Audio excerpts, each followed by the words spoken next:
and welcome to the December P&T committee meeting, the last meeting of 2023. This meeting is being recorded. Um, Committee members, you've all been made co-hosts. You should be able to unmute your lines as we're having discussions. For those in the audience who've signed up to provide public comment, make sure that you have your name and your affiliation. For everybody, please list your affiliation after your name so that we can accurately capture that for the minutes. And I will be making you a co-host when it's your time, so I can let you unmute yourself for your 3 minutes to address the committee as they're deliberating. So with that, we are going to start with roll call and introductions. On the screen is the list of the committee members with the position and title that they hold in the committee, their term expiration dates. We'll draw your attention that the top 4 members' terms are expiring. So this is the last meeting for this current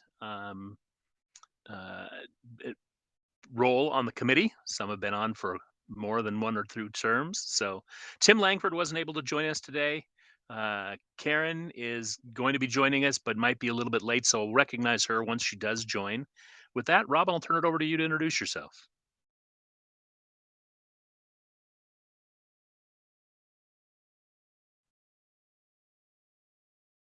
Did we lose you, Robin? Hi, Robin Moody. I'm Executive Director at Dental 3. Welcome. P&T Bill. member.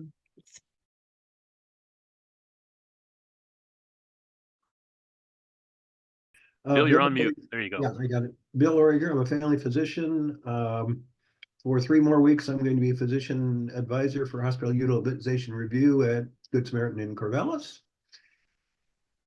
And I think this is my 17th year at this. We will talk about that in a minute. Thank you for being here as well. Doug? I'm Doug Carr, an internist, medical director at Umpqua Health, the CCO in Roseburg, Oregon. Welcome, Doug. And Russ? Hey, I'm Russ Huffman. I'm a psychiatric nurse practitioner at Salem Health. Welcome. Dr. Onishi may join us later in the meeting. We'll see. She had some previous promised meetings, so I don't know if she'll join. Eddie's also not able to join us today. So Pat, we'll turn it over to you. Hi there, Pat T. Martino. I'm faculty at OHSU on the Division of Pediatric Hematology Oncology. Welcome, Pat. Kat also not able to join. So Stacy, our chair, turn it over to you. Hi, everybody. I'm trying to turn my camera. Oh, yes. Hi, everybody. I'm Stacy Ramirez. I'm a clinical pharmacist and director of pharmacy at the Community Health Centers of Benton and Lynn counties, and then clinical assistant professor at OSU College of Pharmacy. Welcome to all of you. With that, we'll look at staff. Jennifer, you want to lead us off? Jennifer Bowen, Executive Support Specialist with the Oregon Health Authority. And I'm Roger Citron, Director of the Drug Use Research and Management Program. I'll briefly go on camera, sporting my Santa beard, but it's distracting throughout the meeting, so I'm going to be going back off camera for the remainder of the meeting. Trevor? Thanks, Roger. Trevor Douglas, I am the Pharmacy Director at the Oregon Health Authority. Hi, I'm Dave Engen, clinical pharmacist with OSU Derm Team. Hi, I'm Sarah Fletcher. I'm one of the P&T clinical coordinators with the OSU Derm Team. I'm Andrew Gibler. I'm the clinical pharmacy manager at OHA. I'm Kyle Hamilton. I'm the pharmacy drug coordinator here at OHA.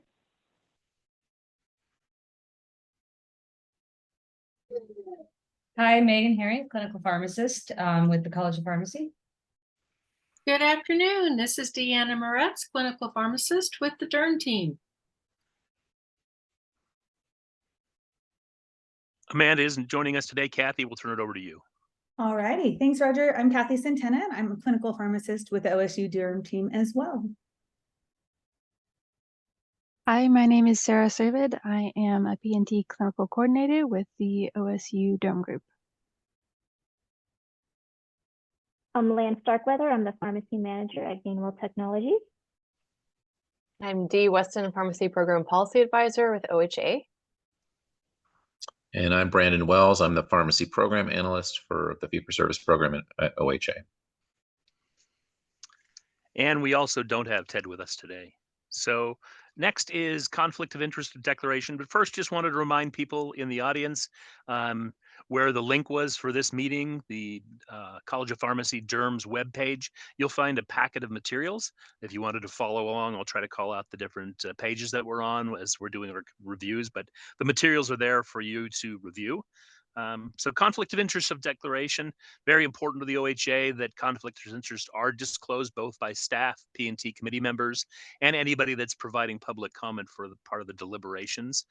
Staff and committee members keep up-to-date current conflicts of interest on file with the OHA, but we do at this time provide an opportunity if any new conflicts have arisen that those are brought forward or you recuse yourself from a topic, but any committee members or need to disclose any conflicts?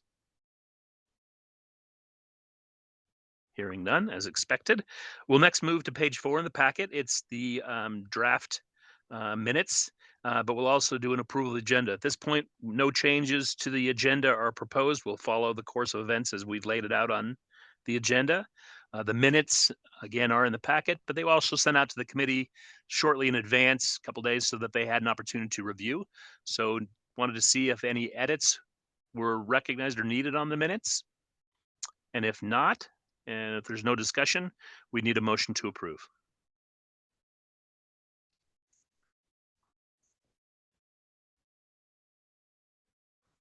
Motion to approve the minutes. Appreciate Second. it. Thanks, Pat. All those in favor? Aye. Aye. Anyone opposed? Abstain? All right, thank you. And with that, we're going to turn it over to Trevor Douglas to provide the department update. Welcome back, folks. Thank you to every one of our committee members for their continued service to the state. Next slide, please. I just want to provide some updates. You may have heard there's some news of as it relates to our leadership at OHA. I want to cover a little bit about the openings that we have on the committees that we staff, that my team staffs, and then recognize a few people. So next slide, please. First up, obviously, most of you by now have heard that Dr. Sejal Hathi has been appointed the new OHA director. Although she was appointed in November by Governor Kotek, her first official day on the job will be January 16th. I'm really excited that Dr. Hathi is bringing with her such a robust background of experience and public service already, and she's very well poised to serve Oregon. Currently, she is wrapping up her commitment to the state of New Jersey, where she served as the designated state health officer and the health commissioner there. Prior to that, she was a senior policy advisor at the White House and also served on the UN Council for Women and Children's Health. She also has clinical experience as a resident physician at Massachusetts General Hospital and was a clinical fellow on faculty of Harvard Medical School.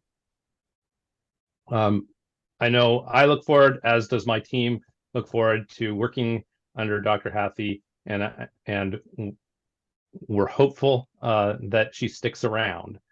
All right, next slide. We have a number of openings still for our mental health clinical advisory group, which is advisory to the P&T committee. For those of you that may know a licensed clinical psychologist just wondering where they can volunteer and where they can contribute, please steer them my way or Andrew Gibler's way. We'll be happy to take their application to serve on the mental health clinical advisory group.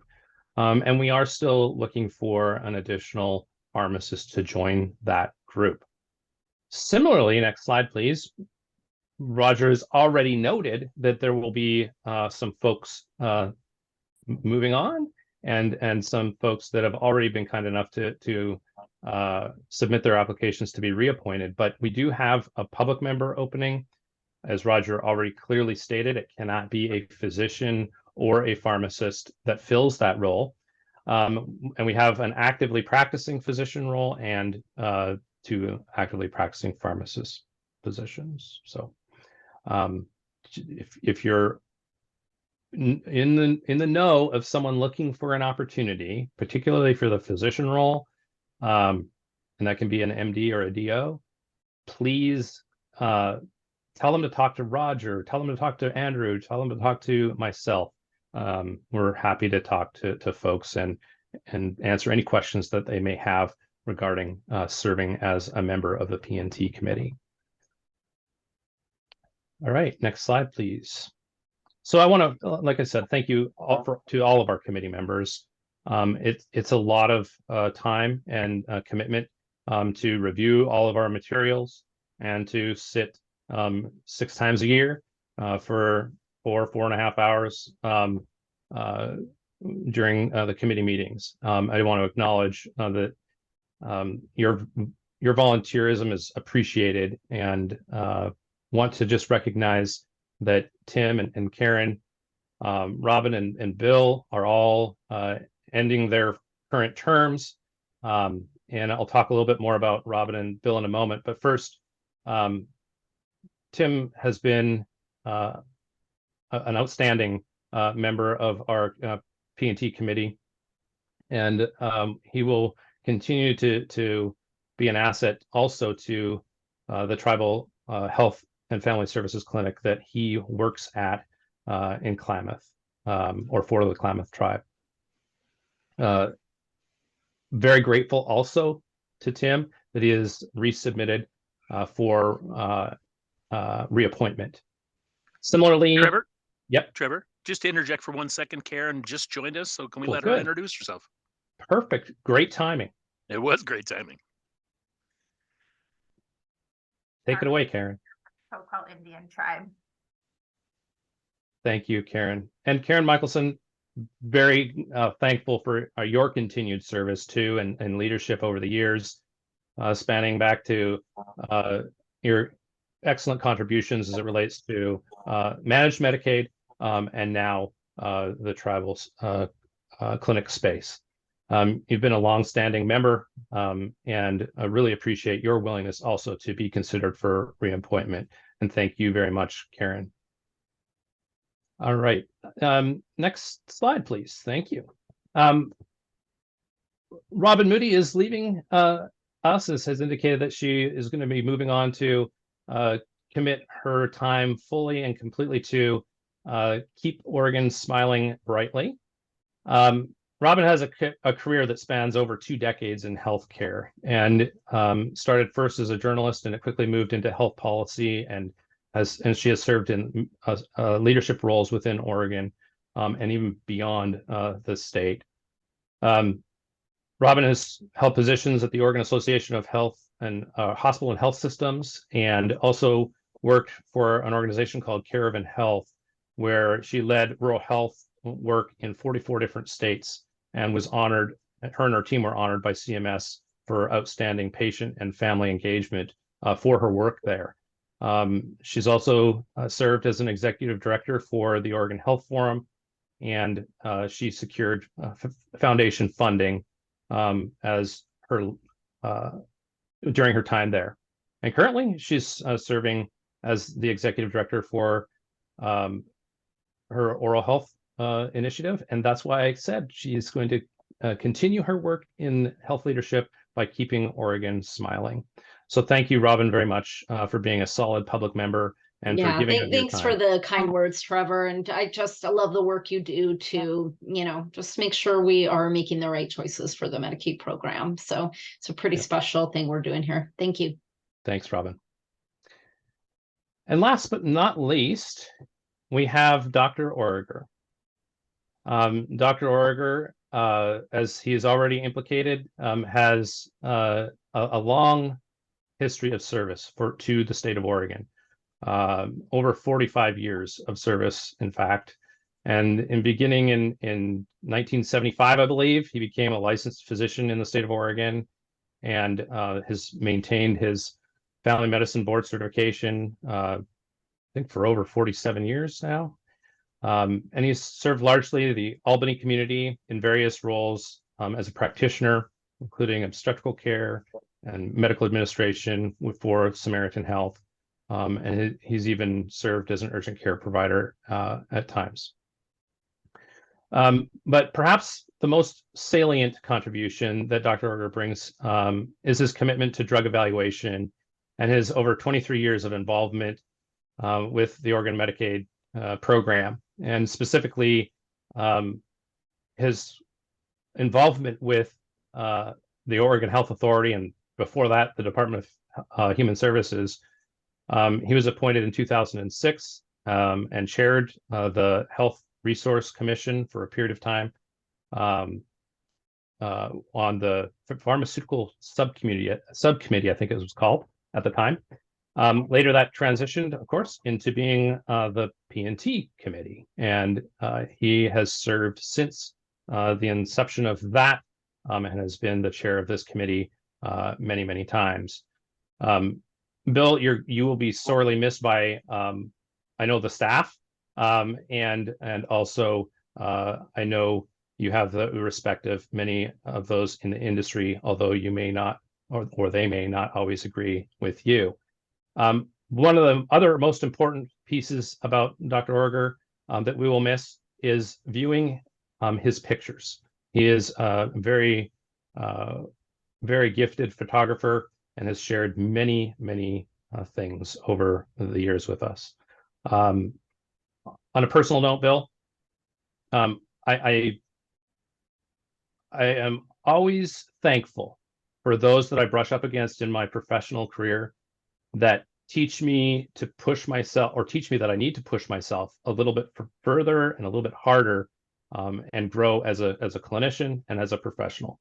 And you're definitely someone that has challenged me to expand my knowledge, and has given me opportunities to grow professionally and learn from you. And I want to thank you for putting those challenges in front of all of my team, and working with us too through some really challenging issues over the years. I appreciate your directness, how you always look at the evidence to guide decision making, and your commitment to the stewardship that is shared amongst everybody on the committee and our staff. And just heartfelt thanks from myself, and being part of making me and my team a better set of clinicians and professionals. So thank you, Bill. Well, I want to say thank you to the staff. This is not an individual effort. This is a team effort.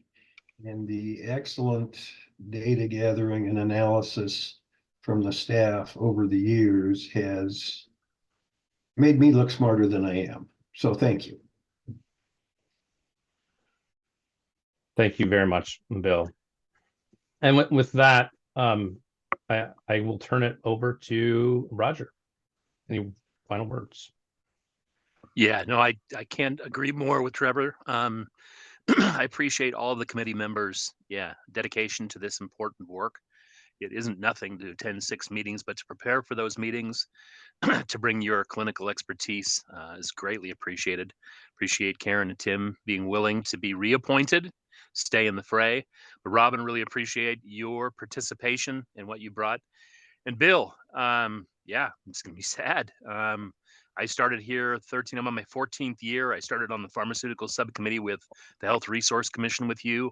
And a broken trail on the P&T committee back in 2011. And you'll be sorely missed, but I look forward to staying in contact and seeing those pictures. So thank you for all you've done. Well, my photos are always on display at the Calapooya Gallery in downtown Albany. little pitch there. Well, we might be trying to meet up with you in a little gathering down in that neck of the woods so we can go enjoy some of that and maybe have a little time to enjoy each other's company. So thank you very much. Trevor, any other department updates, or are we good? I have nothing further unless there's questions from the committee. That's where I was going to go. Any questions from the committee for Trevor? I saw, Doug, you had your hand up. I don't know if that was inadvertent or if you wish to address me or say something. It was clapping. Oh, good. Well, I'm glad. Clapping is great. That's All what right. that is All right. clapping. All right. All right. I was looking for the button. I'm glad you found it. So, yep, fantastic. Well, thank you all. Well, we do. Yeah, thanks, Trevor, for that, and thank you all. So we do have a bit to get through today. As I mentioned, this is a DUR-focused meeting. On page 9 in the packet is the quarterly utilization report. It's a standing report we've gone through, so we have now added it to the consent agenda. We also have one abbreviated review and our oncology and orphan drug policy updates. I don't know if the committee wishes to have any of those topics brought off the consent agenda, but if not, we would entertain a motion to approve. I would like clarification on Sure. page number 34. Yes. It's not part of the agenda, it looks like, but it's part of the consent agenda. Drugs for non-funded conditions. And I'd like to have that. Yeah, I'd like to have that pulled out, or we can talk about it now.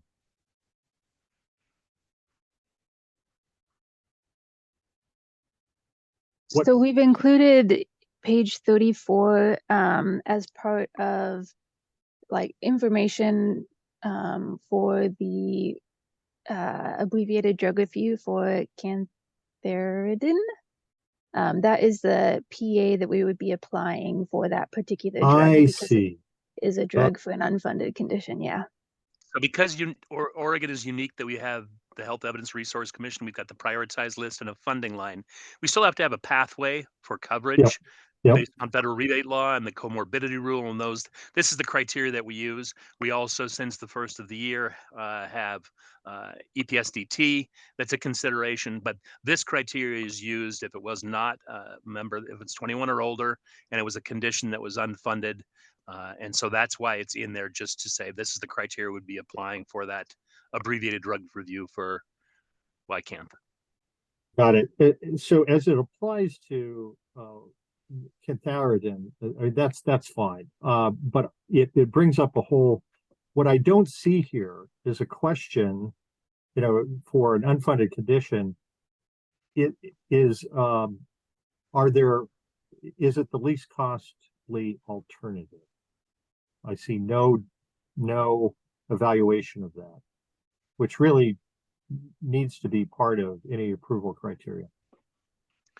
I appreciate that comment. I think for today, we will move forward just with the abbreviated drug review and the recommendation is applied, but we can take that back as staff. And in the new year, I think part of our operating procedures and onboarding and as things we do, we can consider some of these overarching criteria and take a look at that and bring it back as a topic of discussion for the committee. But I appreciate those comments. Thank you. You bet. Any other questions about the consent agenda topics, or now would we entertain a motion? Then I move for approval. Appreciate it. Seconded. Second. All those in favor? Aye. Aye. Aye. Anyone opposed? Abstain? All right, thank you. Prospective DUR occurs at the point of sale, and that is taken care of by Gainwell Technologies and Land Starkweather. I'm going to turn it over to you, and if you're following along on the packet, folks, we're at page 35.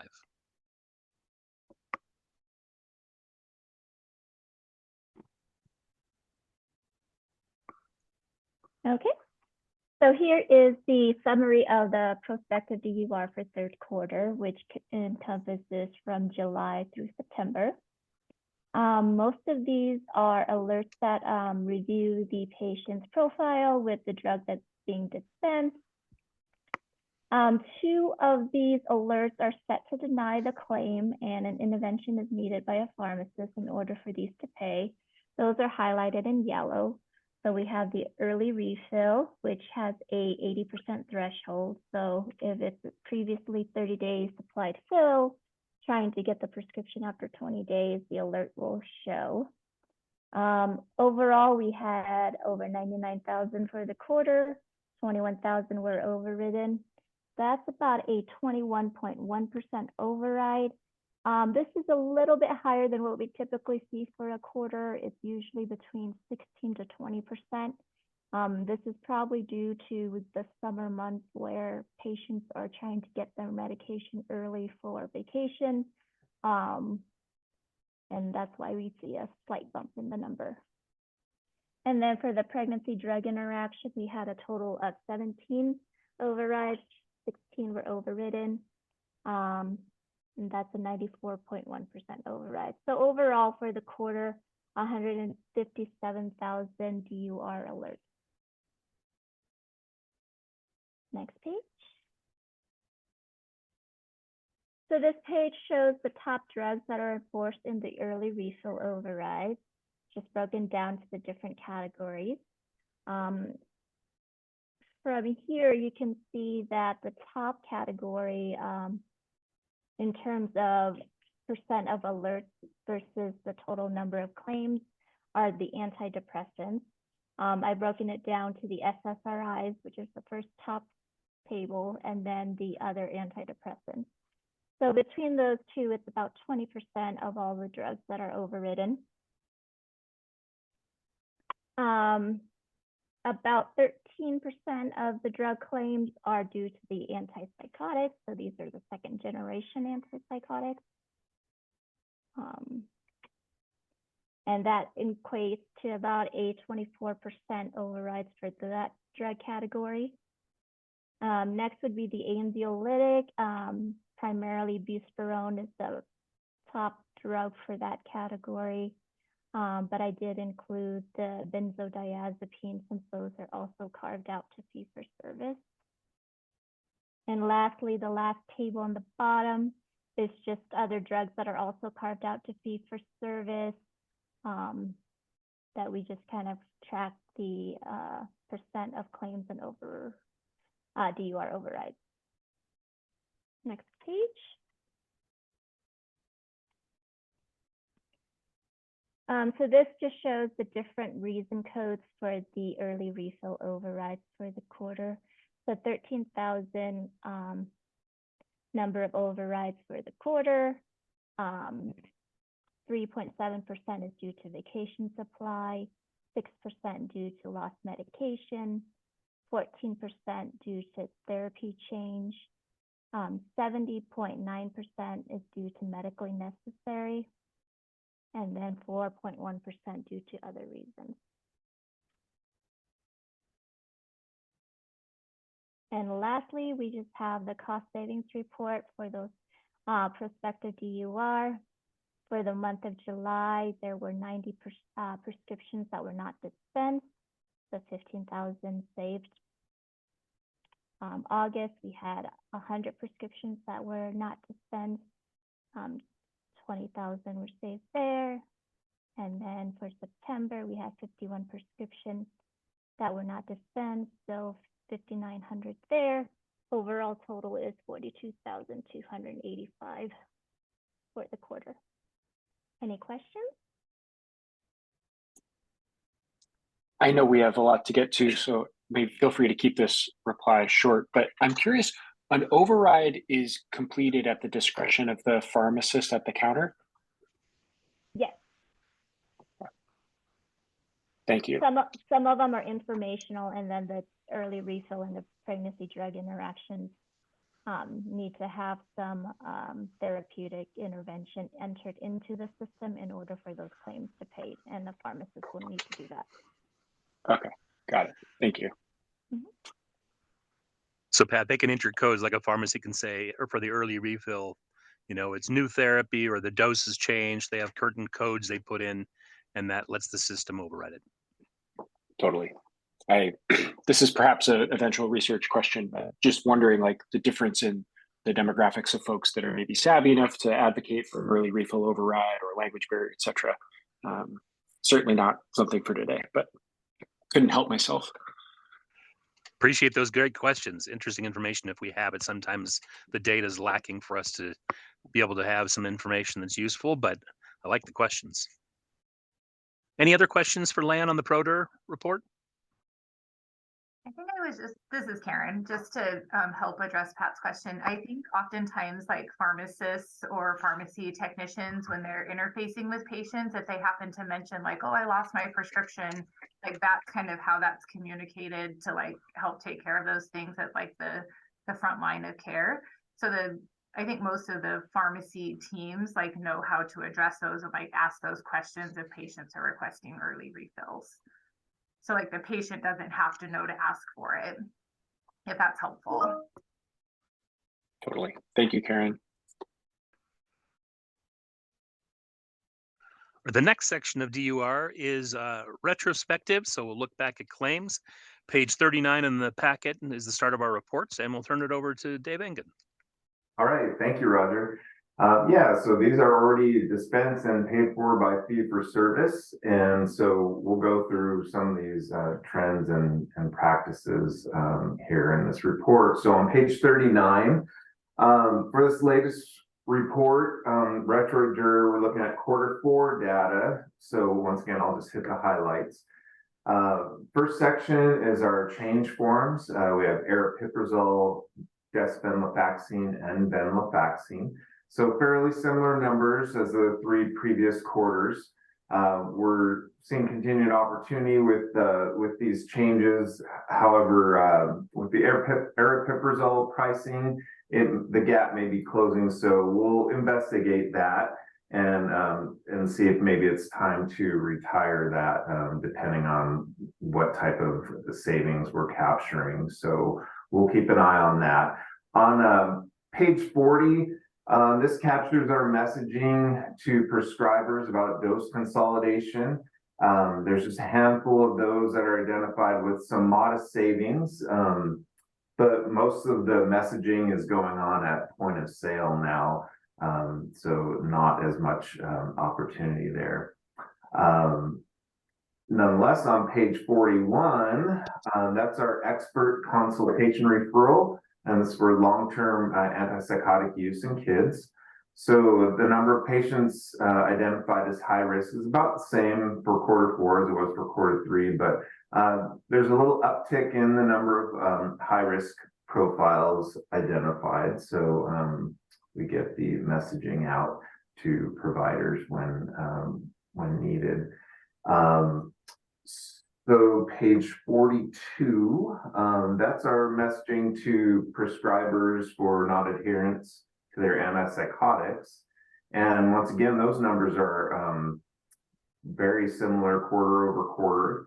And we're seeing roughly half the patients refill for an antipsychotic in the next 90 days after their prescriber was notified. So that's continuing to do its job. On page 43, this lists the different individualized profile reviews for children in foster care, and as well as different high-risk conditions. So we send letters to prescribers with customized recommendations if there's safer alternatives available. So we'll pass that information along.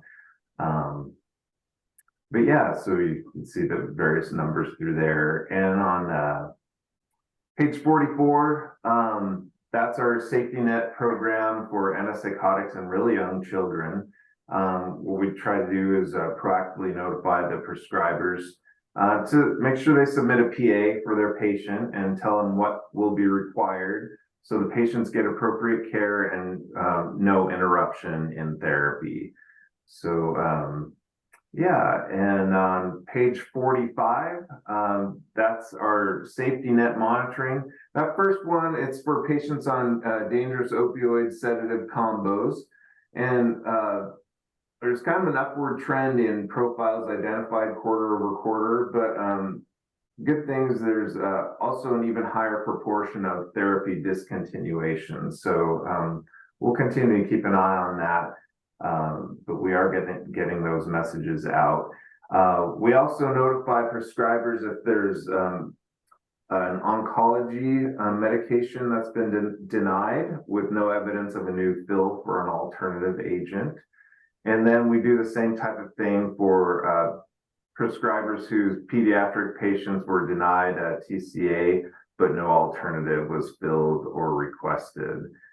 So we alert them to that, so the appropriate care can be administered. And so, yeah, we just continue to move ahead in this retro space and keep our eyes open for new opportunities. And as always, if you come across any of your own safety or cost-saving prospects that you'd like us to consider, please share them with us. We'll look into it, get back to you with some proposals if there's potential there. So really, all I have. If there's any other questions, I'll take them, but if not, I'll turn it back over to Roger. Thank you, Dave. Any questions for Dave?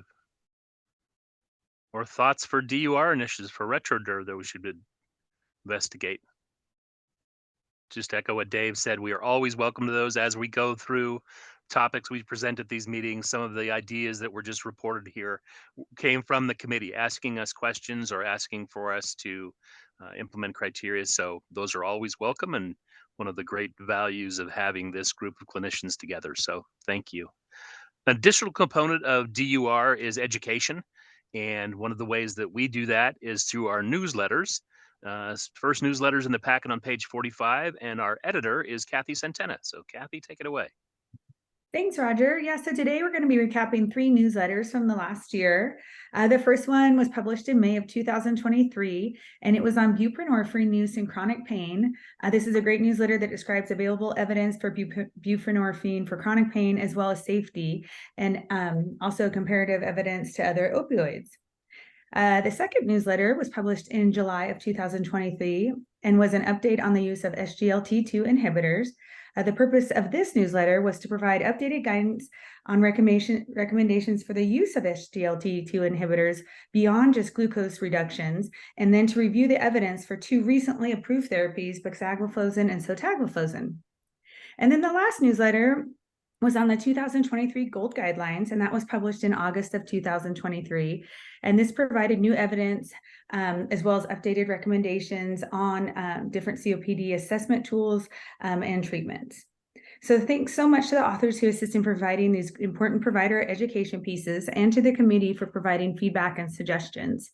So again, at this time, I'd like to solicit the committee for newsletter topics that may be of interest, either now, or you can always feel free to email us with those topic ideas as well. So I don't know if anybody has any. Hey, Kathy, it's Stacy. I have an idea, but I'm not sure, because it's an unfunded condition. So would that be an appropriate thing to do or not? I guess it would probably depend on the condition, but throw it out there, and then I guess we'll decide as a group. Well, so I'm thinking with all there are like 12 new drugs in the weight loss, obesity medicine guidelines that are coming out, plus some new recent approvals. So that would be something, I mean, it would be interesting. I just don't know whether that would be something we would do, because again, it's an unfunded condition pretty much universally. So totally fine to say no, but that's the one that keeps coming up I get tons of questions. So yeah, no, that's it. I think that's a great recommendation. And we did do one a little while back on weight loss, just kind of a focused review, but I understand what you're speaking to with it, kind of review the guidelines. And I think that would be of interest. So I'll certainly, jot that down and we can talk about it as a team, but I think that's a great idea. Okay, perfect. And like I said, I'd absolutely be supportive of that as well. I think there's a lot of new evidence in that space, and I think it'd be really helpful for just provider community in general. And like, it could just say in the write-up that, that it's an unfunded condition, but we could still have the evidence review there. So that's a great idea. Thanks, Stacy. Yeah. Great. Yeah, that's a great point. Thank you. It's a great topic. A little foreshadowing. Oregon is a member of the DERP, Drug Effectiveness Review Project. They're finishing up on a report on weight loss medications. It's something that we'll be reviewing, and with a thought towards looking at the evidence in that space sometime in 2024. So it might inform some consideration, but to marry that with a newsletter is a great recommendation. So appreciate that. All right. Again, Kathy, did I hear you mention the signing up for our listserv on our website? No, I haven't gotten to that. So go ahead. Yeah. Or if you're still going on the newsletters, I'm going to go back on mute. No, that's all I was going to add, is that if you want to get the newsletters, you can go to the website and sign up to receive them electronically. And we did recently publish one on RSV that I encourage you to take a look at. Appreciate that. Sorry to take the wind out of your sails. So Oh gosh, no. no, and again, signing up for that listserv is important, particularly for those in the industry that are joining us our call. As you know, we post materials for these meetings 30 days in advance, but we try to post some of our draft documents an additional 2 to 3 weeks before that in a draft form, for which you would receive notification when we post, and we welcome people to review those. And this includes the committee, to ask us questions, point out maybe studies that we had not considered, but we can review that. We don't bring those comments to on the draft docs to the committee because the documents may change, but our authors can consider those and then amend documents for that final posting. So again, it's another value added if you subscribe to our listserv. So I highly recommend that for people. So some of the DUR new business on the agenda, direct your attention to page 56, and I'm going to turn it over to Megan Herring for a Nexletol update. Thank you, Roger.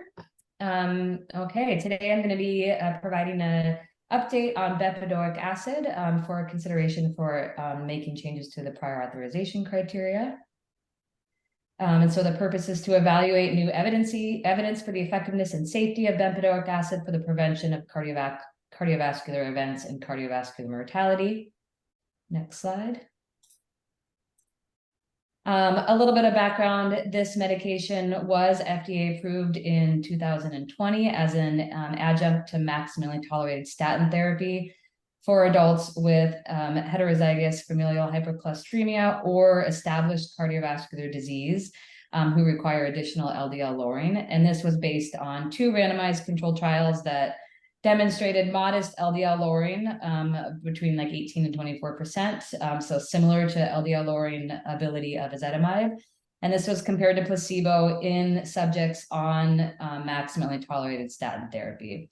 At the time of approval, there was insufficient evidence on long-term effectiveness on clinically meaningful outcomes. And so we did implement prior authorization criteria limiting to use in cardiovascular patients on maximally tolerated statin therapy and ezetimibe. Next slide. Since FDA approval, the CLEAR Outcomes trial was published earlier this year. CLEAR Outcomes trial was the first clinical trial designed to evaluate the effects of bempedoic acid on cardiovascular outcomes. This trial was a double-blind, randomized placebo-controlled trial in statin-intolerant patients who either had clinical ASCVD or were at high cardiovascular risk, and they received either bempedoic acid or placebo.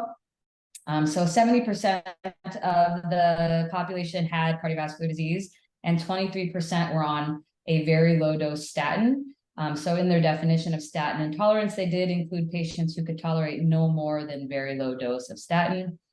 And 91% of the subjects were white. And so overall, there was a statistically significant reduction in the primary composite cardiovascular outcome, the absolute risk reduction of 1.6% and number needed to treat of 63. This was driven primarily by non-fatal cardiovascular events and coronary revascularizations, and there was no significant reduction in cardiovascular mortality or all-cause mortality. Next slide. Overall, the risk of bias in the study was low. The main trial limitations included some extensive exclusion criteria that limits applicability. Again, even though it included both primary prevention in high-risk patients and secondary prevention, the majority, 70%, did have cardiovascular disease, limiting generalizability for primary prevention. And almost all subjects, 91%, were white. Only 3% of the population was Black. Also included a 4-week run-in period with a single blind placebo that did exclude patients who were unable to tolerate therapy or who could not adhere to at least 80% of treatment. So with that and the exclusion criteria, there was a 32.5% rate of screening failures. And they did have a slightly different definition of statin intolerance than kind of what is recommended by guidelines, and no data on kind of how many subjects did try and fail multiple statins. And before I move on, Bill, do you have a question? Well, I just have a comment. You know, this thing about reducing cardiovascular outcomes, these same endpoints are repeated over and over again. And I kind of had a light bulb go on when I was thinking, what happens if a drug is truly effective on preventing cardiovascular disease? It does something to modify the course of the disease. So what would you see for the outcomes? On your composite events, it would reduce all of the events, not just some of them, but all of them. Now, some of them are hard to prove because death is rare. It would decrease cardiovascular mortality because people wouldn't die, but it would also decrease total mortality, because if cardiovascular mortality drops and total mortality doesn't, that means mortality from something else is going up. And dead is dead no matter what the cause. So for a drug to be really, truly effective, it would have to meet all of those endpoints. And so far, nobody seems to be doing that. The other endpoints that are highly variable and unreliable are hospitalization for congestive failure. The variability is greater than the risk reduction. And also revascularization. There's no standard for either of those, and high variability. Okay, that's my spiel. Thank you for your comments, Bill. I appreciate that. Looking at clinical safety, there was not a significant difference in discontinuations due to adverse events between bempedoic acid and placebo. There was a difference in previous trials. This may be due to kind of the run-in period that was used. And then similar to previous trials, more patients on bempedoic acid experienced hyperuricemia, gout, increased hepatic enzyme levels, and renal impairment. Bempedoic acid does reduce the renal tubular excretion of creatinine and uric acid, so is known to increase uric acid levels and increase the risk of gout, especially patients who do have established gout. So in conclusion, there's moderate quality of evidence that bempedoic acid decreases the composite cardiovascular outcome compared to placebo in patients with cardiovascular disease or high risk CV who cannot tolerate more than a low dose statin. Low quality evidence that it reduces cardiovascular outcomes composite in patients at high risk for cardiovascular event primary prevention. This was based on kind of a pre-specified subgroup analysis of the larger trial. There remains insufficient evidence in patients on maximally tolerated statin therapy and insufficient evidence in reducing cardiovascular outcomes in patients from racial and ethnic minority populations.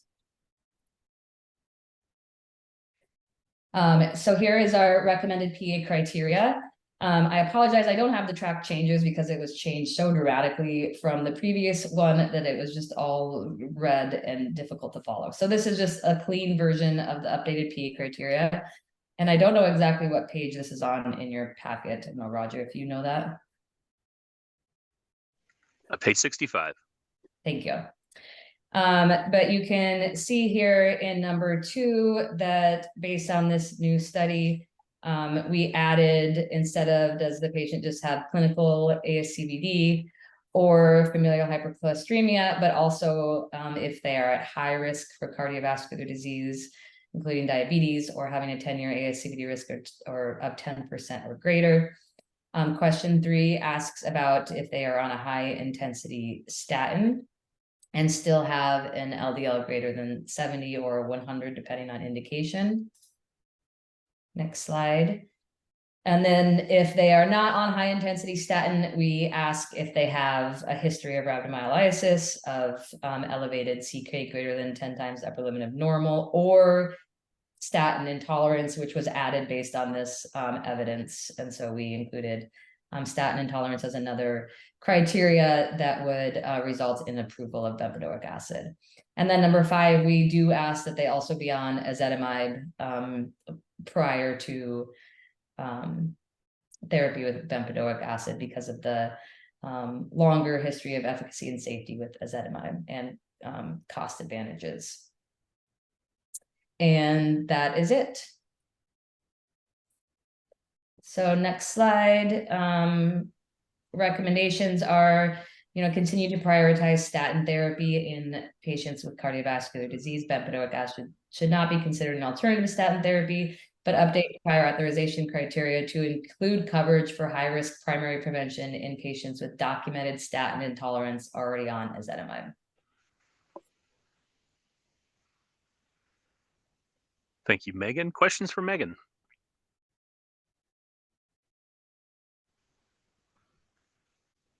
And if not, we need a motion to approve the updating of the PA criteria as just detailed. So moved. Thank you, Doug. Second. Thanks, Bill. All those in favor? Aye. Aye. Aye. Anyone opposed? Abstain? All right, thank you. All right. Next up, turn your attention to page 68 in the packet, and we'll turn it over to Sarah Servett for the OTC policy proposal. Thank you. So I'm going to be talking a little bit about how we handle over-the-counter drugs in Medicaid and creating a little bit more formal process than what we have currently as far as how we handle new over-the-counter medications. And so there are 2 different pathways that over-the-counter medications can be approved through the FDA. A new drug or molecular entity can be directly approved as an over-the-counter drug, or it can be switched from a product that was, originally approved as a legend product and then switched to an over-the-counter medication. Medicaid, as background, does have a little bit more flexibility in covering over-the-counter products. They are an optional benefit for Medicaid coverage, and historically, Oregon has elected to cover some OTC medications. Previously, we had specified certain classes of medications for which Oregon covers OTCs, and more recently, we've switched to a format where we maintain a list of classes where we cover OTCs. And these are the covered OTCs that we currently cover are products that have been previously reviewed by this committee. Just as a reminder, if Medicaid does cover drugs, OTC products, members who are dual eligible for Medicare receive that same benefit. And so because many Medicare plans don't cover over-the-counter drugs, then Medicaid becomes the primary payer for members who have both Medicare and Medicaid. And then also the state has more flexibility in covering non-rebatable OTC medications. Typically, if a medication is going to be covered by Medicaid, and it's a legend product, that manufacturer has to sign a rebate agreement in order for Medicaid to cover it. And that is not a requirement for over-the-counter medication. So the state can cover non-rebatable OTCs. And so we wanted to kind of formalize the process that we want to use for products that are new OTCs. And so this table outlines a basic framework that we want to use and essentially determines coverage based on whether the P&T committee has reviewed a class of medications before. So if the committee has previously reviewed this class of medications and a new OTC comes forward in that class, then we would recommend coverage for that new OTC, apply existing utilization controls, including PDL or PA criteria quantity limits, whatever already exists in that class, and then review rebate exceptions on a case-by-case basis.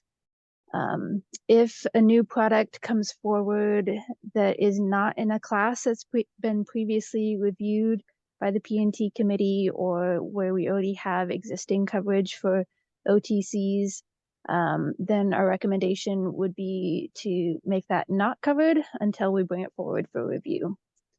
The current OTCs that we do have covered and types of OTCs that we cover are available in the packet if you want to take a look at the full list.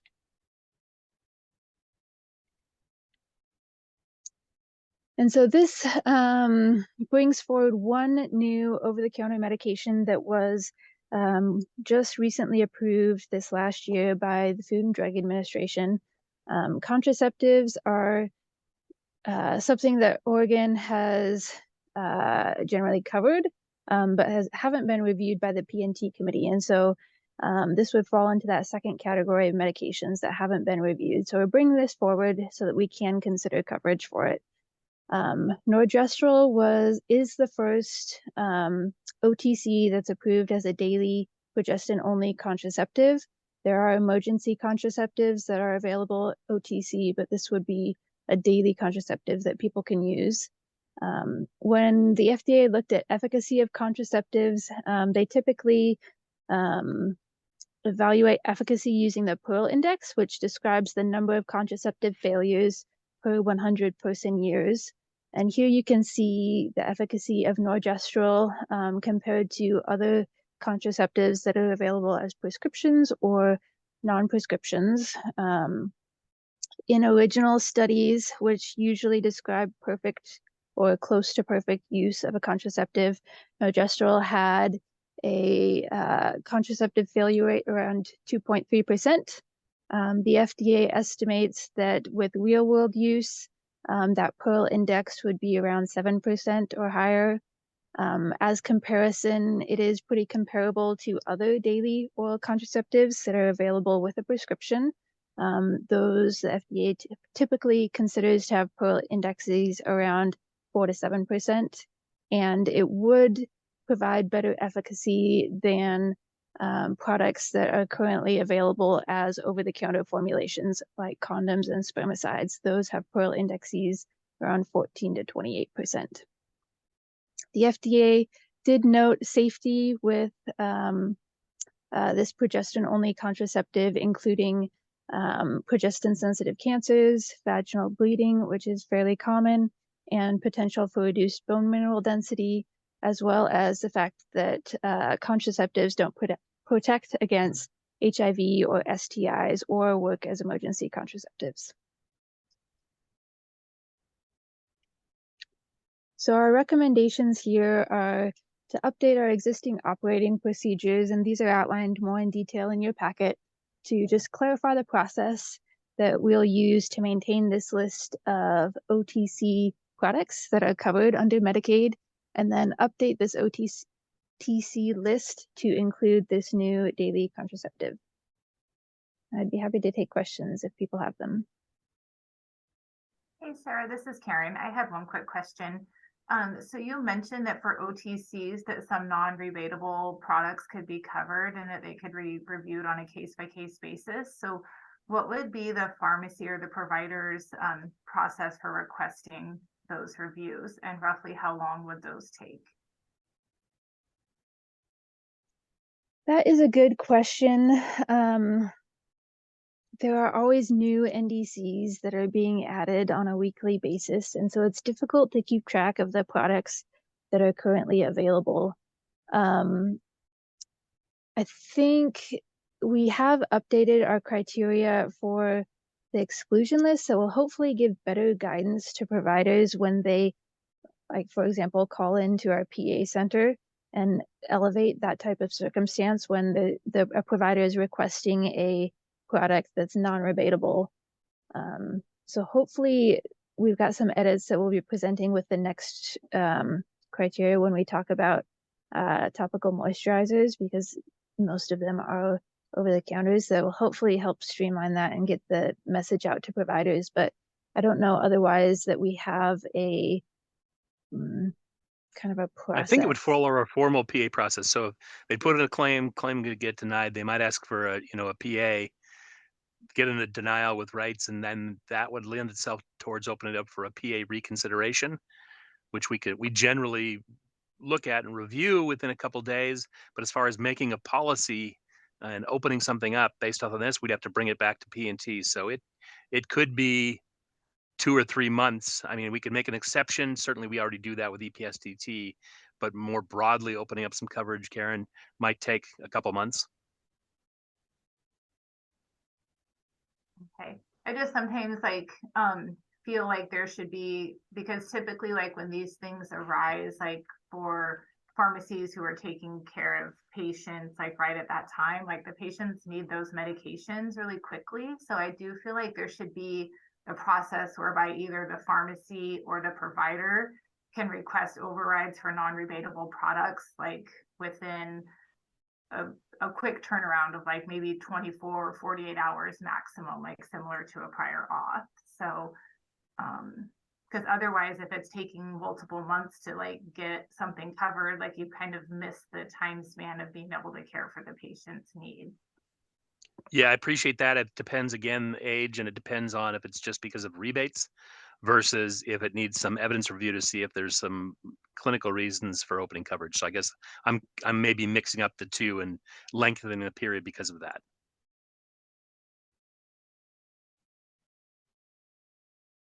And just to show you what we have are proposing adding to the language for the exclusion list. So anything that's non-rebatable, the call center uses this criteria to adjudicate the request. And so we are updating this language in question 11 to hopefully help address this circumstance. So if there are, if the provider is requesting a non-rebatable OTC and they can't find a rebatable alternative,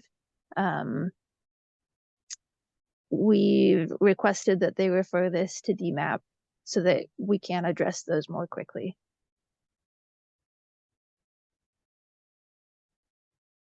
Does that help?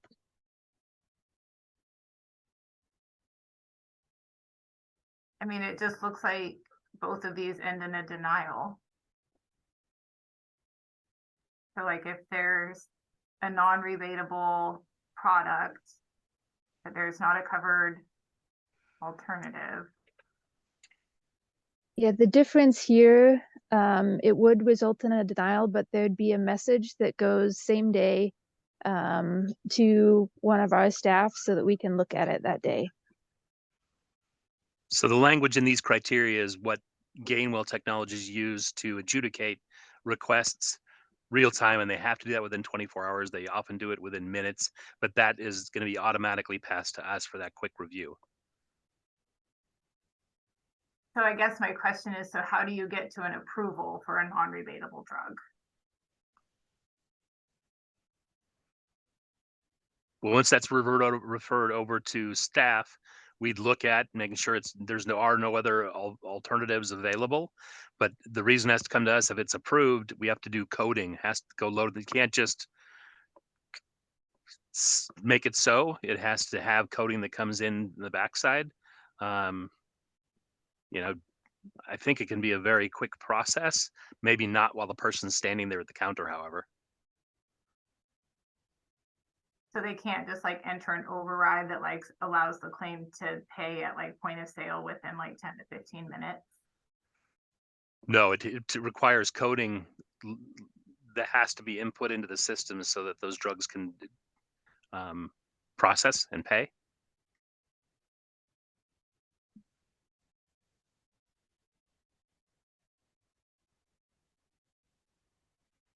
But as those are brought to our attention, you brought one to our attention and we turned it around so it was opened up for coverage.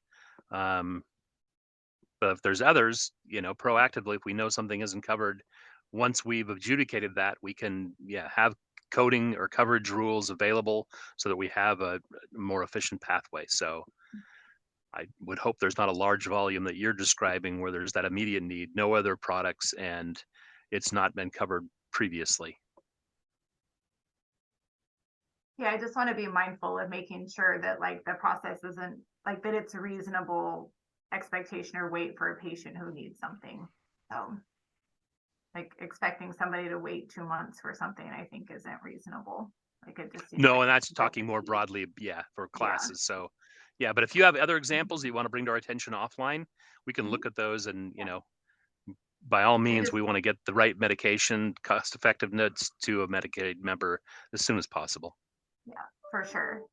So excellent. Thank you. You bet. Thank you.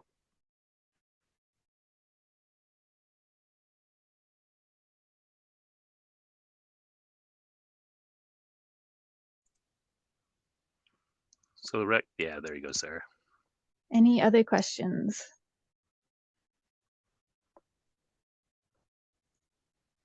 All right, hearing none. These are the recommendations that we have in front of you to update our operating procedures to clarify the process by which we maintain this list of covered OTCs, and then update the OTC list to include this new daily contraceptive. Move to approve. Second. Thanks, Doug.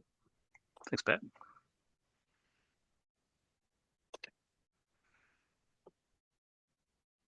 Sorry, I was not unmuted. All those in favor? Aye. Aye. Anyone opposed? Abstain? All right, thank you. Thank you, Sarah. Well, the ball's still in Sarah's court. If you're following along on the packet posted, we're going to page 81. Thank you. So the next topic I'm going to be covering is topical moisturizers, and this is a class that we have never reviewed before. So this review mostly focuses on a couple high quality systematic reviews. As background, we're essentially looking at a variety of topical moisturizers, including emollients, barrier creams, skin protectants, to determine if they should be added as covered medications. These moisturizers are used for a variety of conditions that can cause dry, scaly, itchy, or flaky skin. Some of the funded indications include severe inflammatory skin disease, such as atopic dermatitis or eczema or psoriasis. And then one of the things that prompted this review was HERC is adding 2 additional inflammatory skin conditions to a funded line for conditions that are severe or have severe symptoms, including congenital ichthyosis and severe intertrigo. And severe disease is defined by HERC based on functional impairment and involvement of either the hands, feet, face, or mucous membranes, or at least 10% of the body surface area. And so because mild and moderate skin disease have historically been unfunded, we haven't generally covered skin moisturizers, with the exception of zinc oxide in fee-for-service Medicaid. And then most moisturizers are over-the-counter products, although there are some prescription legend products available, which makes them an optional benefit for Medicaid programs. So this review did identify some systematic reviews which evaluated topical moisturizers for primary prevention. So in infants with healthy skin, when compared to usual care, skincare interventions such as topical moisturizers generally didn't decrease the development of atopic dermatitis for infants with healthy skin. But they did decrease risk for development of atopic dermatitis when infants were classified as being high risk for development of dermatitis. And this risk was typically based on a family history for dermatitis. However, they also increased risk for skin infection based on moderate quality evidence for these infants. 2 systematic reviews also looked at moisturizers for primary prevention of occupational dermatitis of the hands and to maintain skin integrity and prevent skin damage in older people, and found insufficient evidence for use. When moisturizers were evaluated for treatment of a skin condition, there is a little bit more evidence in this space. Compared to placebo or no treatment for atopic dermatitis, Moisturizers do improve patient and provider reported disease severity and decrease the number of people who experienced a disease flare. When added to active topical therapy for atopic dermatitis, such as a retinoid, moisturizers also improved provider-reported disease severity, although the differences were smaller, and the number of people who experienced a flare. And then for dermatitis associated with incontinence, use of a skin cleanser or a moisturizing agent was more effective than just traditional soap or water for prevention and treatment of dermatitis. And then a few systematic reviews found insufficient evidence for one type of moisturizer over another for atopic dermatitis or dermatitis associated with incontinence. There was really very few randomized controlled trials that looked at the same moisturizer in more than one trial. And there was also insufficient evidence for chronic pruritus of unknown origin and infantile seborrheic dermatitis. There are a few high-quality guidelines out there that recommend use of moisturizers for certain conditions. NICE recommends use for incontinence-associated dermatitis for neonates, infants, and children and young people who are incontinent. They recommend a barrier preparation to help prevent skin damage and moisture lesions, and also recommend a barrier preparation for adults who are at high risk for developing moisture lesions or incontinence-associated dermatitis in order to prevent skin damage. And they define high risk based on both pre-existing risk factors and physical examination of the skin. They also recommend emollients for atopic dermatitis in children. They recommend them as a basis of management and say that they should always be used, even when atopic eczema is clear. And then also recommend them for prevention of secondary bacterial infections caused by eczema in order to manage the underlying disease, even in circumstances when antibiotics are not offered. And then there are guidelines out there from the British Association of Dermatologists for congenital ichthyosis, and there's less evidence in this space, but they do recommend emollients for all types of ichthyosis, recommend topical agents such as keratolytics or retinoids if there's thickened or hyperkeratotic skin, and then they recommend avoiding these products in people who have inflamed or eroded skin or on the flexures and face. So based on this evidence, we do recommend adding coverage for select topical moisturizers with PA to limit coverage to funded conditions, and then updating the benefit plan exclusion criteria to reflect this new coverage for moisturizers and the review process for exceptions. There wasn't evidence to recommend one specific product over another based on the clinical evidence. So our recommendation would be to look at costs of products and determine coverage based on anticipated availability and costs in executive session. So those are the recommendations up front. And then also I wanted to put out a thought of whether we should consider PA only for non-preferred products. Most of these products are over the counter and there are a lot of cheap options out there. HERC only recommends funding for patients with severe disease, but because they're cheap, it might be less costly to cover preferred products without PA. So I'd be happy to take questions on the evidence or these recommendations, and then I'll walk through PA criteria here in a second.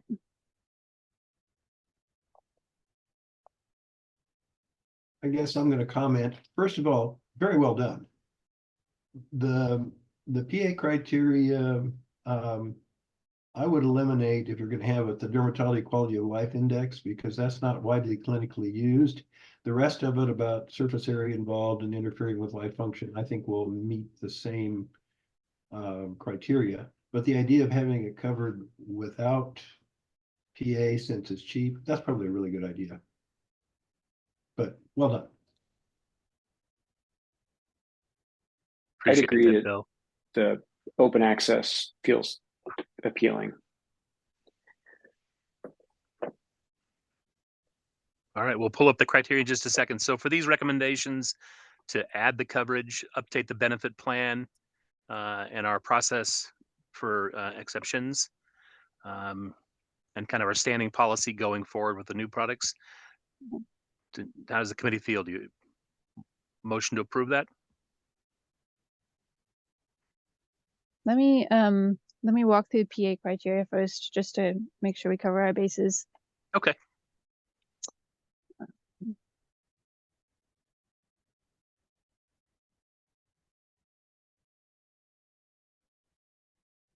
So here we have outlined the proposed criteria. So essentially limiting use to funding conditions. And to address your point on the dermatologic quality of life index, the HERC does reference that as far as a measure of severity.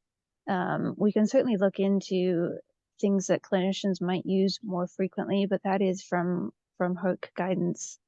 And then the proposed criteria for topical moisturizers essentially limit use to funded conditions and then allow that pathway for EPSDT. And then the exclusion list essentially remove moisturizers as an excluded class, but we are also proposing some streamlined questions related to EPSDT and OTC coverage, and that's part of what I wanted to walk through in particular.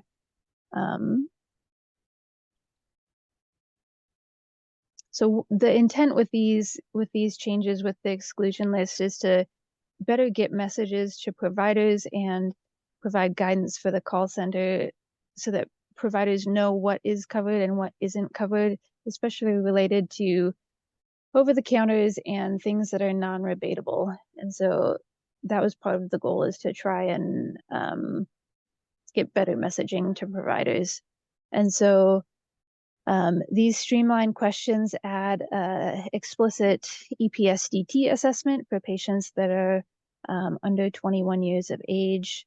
And then we already talked about updates for non-rebatable products, trying to streamline requests for non-rebatable products so we can determine whether we should make rebate exceptions. The EPSDT assessment that we're adding explicitly calls out conditions that Medicaid is prohibited from covering, and it's a very short list of conditions, but it includes cosmetic indications, impotency, erectile dysfunction, and infertility. And then we have an assessment of disease severity, just to make sure disease is severe enough and is medically necessary to treat. If the request is for an FDA approved indication, you can go to 7, and we're asking providers to document what else has been tried. For off-label indications, we're asking providers to document what evidence they're using to support that off-label indication. But then requests that meet those criteria would be referred automatically to staff for a secondary evaluation under EPSDT. So we're hoping this will help streamline these type of requests. Questions on that?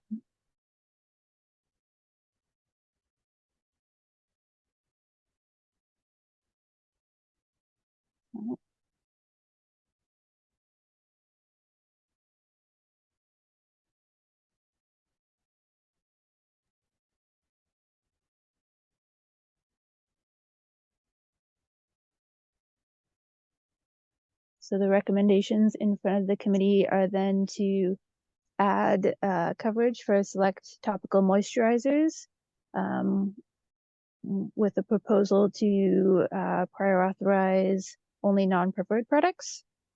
update benefit plan exclusions list to reflect coverage of moisturizers, and then we'll look at costs in executive session.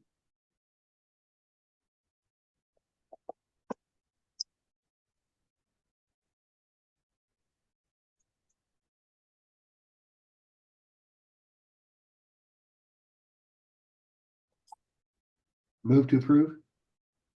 Second. All those in favor? Aye. Aye. Anyone opposed? Abstain? All right, thank you.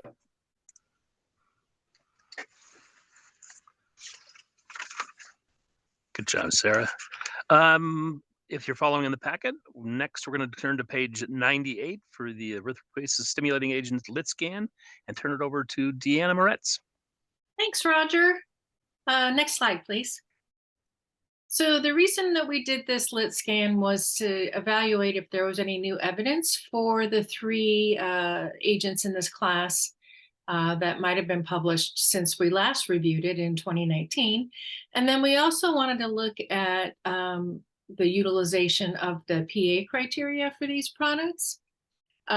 Previous derm reviews have demonstrated that there isn't any difference in safety and efficacy for darbepoetin versus epoetin. So we determined that the preference can be established based on cost. So currently the preferred agent in this class is the darbepoetin. The other agents are non-preferred. If you're interested, the list is in Appendix 1 on page 106. Currently, we require prior authorization for all the agents to make sure that they're following the guidance that's been established by HERC, to make sure that they're being used in the appropriate indications, and also that the appropriate levels are being done to make sure that there's no toxicity. In the second quarter of 2023, we're talking April 1st through June 30th, there were no point of sale claims for any of the erythropoiesis stimulating agents. All the claims were processed as physician administered claims, primarily in patients with end-stage renal disease. Next slide, please. So just as a reminder, epoetin has 5 FDA-approved indications, a treatment of anemia for various reasons. Darby only has the approval for treatment of anemia due to CKD in children and adults, as well as treatment of anemia due to patients that have cancer and are getting chemotherapy. And then the newest agent, the methoxypolyethylene glycol epoetin beta, that's only FDA approved for treatment of anemia in CKD. As a reminder, all of the drugs in this class do have a black box warning due to the increased risk of death or serious adverse cardiovascular reactions or stroke when these products are administered to a target hemoglobin level that's greater than 11 grams per deciliter. And then there's also warnings about not using these products in patients with breast, non-small lung, head and neck, or lymphoid cancers, because there is an increased risk of tumor progression or recurrence. And then when it's used in pre-surgical patients to eliminate the need for additional blood transfusions, there is a risk of thromboembolic events, so DVT prophylaxis is recommended. Next slide, please. So since our last review, we have had 2 systematic reviews that have been published and 1 guideline that's been updated. So the first systematic review, the Cochrane review, looked at use of the erythropoietin stimulating agents to manage anemia in CKD. And all the randomized controlled trials that they looked at were compared to placebo. And so basically they found moderate quality evidence that showed that epoetin and darbepoetin may be superior to placebo for preventing blood transfusion, but they did increase the risk of hypertension compared to placebo. There was really not a lot of good evidence about the impact on mortality, and that was based on low quality evidence. And then other possible benefits, such as reducing fatigue or breathlessness, was uncertain because there was very limited data. Next slide, please. Then in 2020, there was a Cochrane review that looked at using epoetin preoperatively in patients that were undergoing non-cardiac surgery and were anemic prior to surgery. And this review found that compared to placebo, no treatment or standard of care, that giving epoetin did reduce the need for red blood cell transfusion and then help increase the pre-op hemoglobin concentration compared to those control treatments. If people needed a transfusion, the number of red blood cell transfusions that they had to get per patient, there was no difference. That was moderate quality evidence. And there was no important differences identified in the risk of adverse events or mortality within 30 days or in length of stay. That was based on moderate and low quality evidence, respectively. Next slide, please. So in 2019, the American Society of Clinical Oncology and the American Society of Hematology updated their guidelines regarding the use of erythropoietin stimulating agents in patients with chemotherapy-induced anemia. So they just reiterated that if patients have a hemoglobin that's less than 10 grams per deciliter, that and they're getting chemotherapy treatment, that patients should be offered erythropoietin stimulating agents. And then they did reiterate that these agents do increase the risk of thromboembolism, so the risk versus benefit needs to be weighed. And those were both based on high quality evidence and strong recommendations. Next slide, please. So our recommendations based on the review of those two systematic reviews and the guidelines was no changes to the PDL. We'd like to propose to retire the PA criteria because we're not seeing any claims come through at the pharmacy. And right now we don't really have a mechanism to have the PA impact the physician administered drug use. And then finally, we would like to review the drug costs in executive session. So are there any questions based on this lit scan?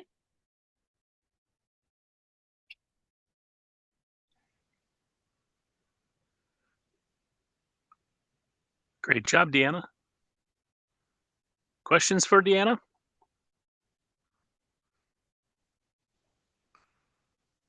All right, how about the recommendations? Do we hear a motion to approve? Move to approve. Seconded. Thank you. All those in favor? Aye. Aye. Anyone opposed? Abstain? All right, thank you. All right, moving on to page 111 in the packet, we have the Jez Dubrock new drug evaluation, and we'll turn it over to Sarah Fletcher. Thanks, Roger. Yes, the next thing we're going to talk about is a new drug evaluation on daprodustat or Jez Dubrock. If you could go to the next slide. We're just going to be evaluating the new evidence supporting the safety and efficacy of this medication, and you'll see why we did the ESAs right before it in the agenda just now. We'll move to the next slide. So just for background, chronic kidney disease affects about 15% of the US population. Of those who have dialysis, most of them, 90%, have anemia, and currently the standard of care for those with anemia of chronic kidney disease, after other underlying factors like iron deficiency have been taken care of, are the use of the ESAs. And right now, all of the ESAs, the EPO, alpha, beta, and darbepoetin are injectable. So we can move to the next slide. So we're going to go over a new drug review on a drug called daprodustat. The mechanism of action are that it's a reversible inhibitor of the hypoxia-inducible factor prolyl hydroxylase, and it affects a few different ones. And the end result is that there's an increase in transcription of certain HIF responsive genes, and this includes erythropoietin. It was approved in February of this year, and previously 2 agents in this class were submitted but did not receive FDA approval, both of them because of risk of increased thromboembolic events, and then one of them for liver toxicity. The indication for this medication is treatment of anemia and CKD in adults who have been receiving dialysis for at least 4 months. This is an oral medication. It comes in a few different tablet strengths, and in the package labeling, there are limitations of use that it's not been currently shown to improve quality of life, fatigue, patient well-being, and it's not indicated as a substitute for acute or immediate correction of anemia with transfusion or in those who are not on dialysis. If you go to the next slide.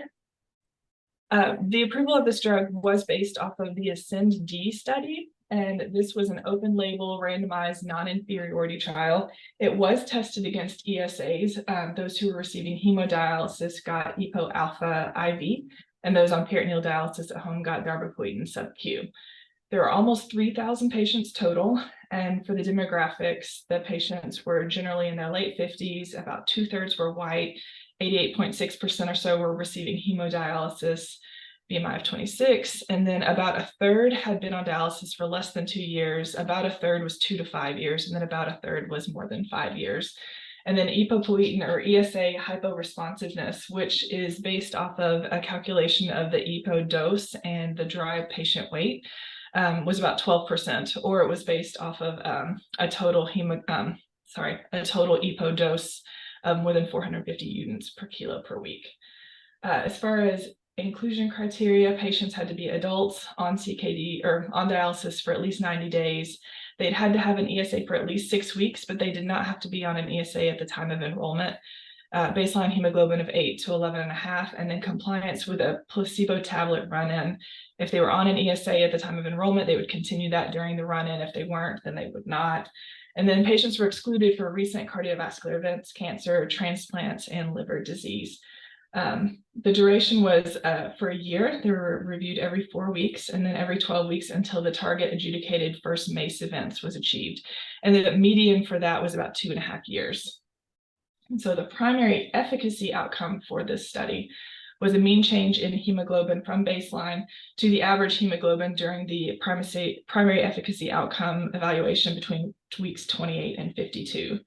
And you can see daprodustat versus the ESA was quite similar. The mean adjusted difference was 0.08, and that did meet the non-inferiority margin of negative 0.75 grams per deciliter.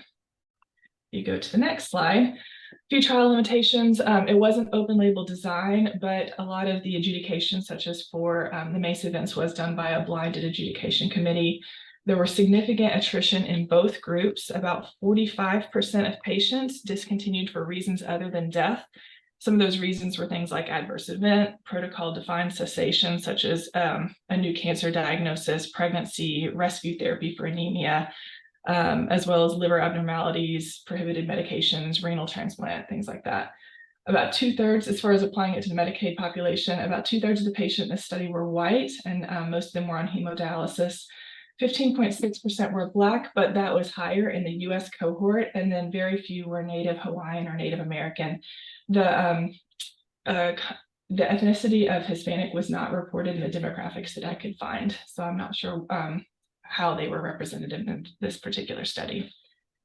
If you go to the next slide, there was also a primary safety endpoint, and this was the first adjudicated major adverse cardiac event, and that was defined as a composite of death for any cause, non-fatal myocardial infarction, and non-fatal stroke. You can see that occurred in 25.2% of the daprodustat patients and 26.7% of the ESA treated patients, with a hazard ratio of 0.95. The confidence interval did cross 1, and it did met the non-inferiority margin of 1.25. And then death from any cause was 15 to 16% in each of the groups. If you go to the next slide, a few more things on safety. Some of the common adverse events were hypertension, abdominal pain, dizziness, and hypersensitivity. And those were quite similar between both groups. And this drug does have a black box warning similar to the ESAs for an increased risk of death, myocardial infarction, stroke, venous thromboembolism, and thrombosis of vascular access. Some of the warnings that are included in the labeling are for a risk of hospitalization for heart failure, hypertension, gastrointestinal erosion, and then there's an additional note that is not indicated for treatment of anemia in those who are not on dialysis, as well as for malignancy. We can go to the next slide. I do want to note that there are some additional studies. I just went over Ascend-D, but that's one of 5 Ascend global studies that was done on this medication, as well as 2 phase 3 studies that were based in Japan. They did have differing populations, such as dialysis or non-dialysis dependent dosing intervals, like 3 times a week versus daily dosing, and comparators where some of them were placebo controlled or they used different ESA comparators. And I wanted to note that the FDA assessment of the safety findings when looking at all of these led to only the dialysis patients being approved for use. That was because adjudicated CV endpoints in the non-dialysis patients showed elevated risk for stroke, thromboembolic disease, vascular access thrombosis, MI, and the risk were further seen to be increased in the US population. There's also a possible risk of acute kidney injury in the non-dialysis population. And because this is an oral medication, there was a concern that patients may have less monitoring or fewer healthcare encounters, and that could potentiate some of the effects that we see when the hemoglobin increase is too fast or by too much. Like with the ESAs, when it goes too fast or too much, you see more CV events. So if you can go to the next slide. I wanted to propose a prior authorization for this particular medication. Because it's a tablet, it would go through POS, but I think it's only going to go through one particular specialty pharmacy. If you go to the next slide. For the PA criteria, questions 1, 2, and 3 are just based off the indication. Is it an adult and have they been on dialysis for at least 4 months? Questions 4 and 5, does the patient have a documented contraindication or intolerance to an ESA, or does the patient have a documented lack of response to an ESA after 4 months of therapy? That's not in the package labeling. That was included just because the general body of evidence for the safety or the risks of ESAs is a little bit more well known. And so we had thought to include that, particularly for those who are receiving dialysis at a dialysis center, where the injectable nature of these medications is not a particular barrier to care. If you can go to the next slide, questions 6, 7, and 8. Is there documented active malignancy, uncontrolled hypertension, or particular drug interactions? That's also from the labeling. The uncontrolled hypertension was not defined in the labeling, and so I've put a number on there to make it more objective. And that, I believe, is the last slide before we go to the recommendations. So the recommendations of the table are for daprodustat to remain as non-preferred. It's currently been pulled out of the ESA class and it has no assignment, so it's just in a miscellaneous category. To implement a proposed PA to ensure the safe and appropriate use, and then to evaluate the costs in executive session. So can I think the next slide is questions from the committee, and I think we do have public comment. That's correct. Any questions from the committee?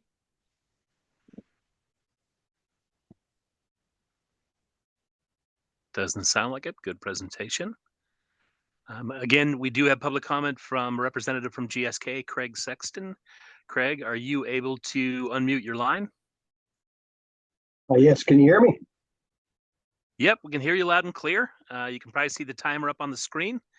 You've got 3 minutes, up to 3 minutes to address the committee, so the floor is yours. Excellent, thank you. So my name is Craig Sexton. I'm the Regional Account Director for GSK, and I really appreciate the opportunity to talk about Jasduvroq. And obviously you can look at the full prescribing information for more details. And Sarah, thank you for the thorough review of the clinical background of Jasduvroq. I just wanted to point out that it is indicated for the treatment of anemia due to chronic kidney disease in adults that have been on dialysis for at least 4 months. And I think that's relevant to keep in mind as I comment on some of the commercial aspects, which is what my comments are going to be focused on. As mentioned, Jasduvroq is an oral tablet.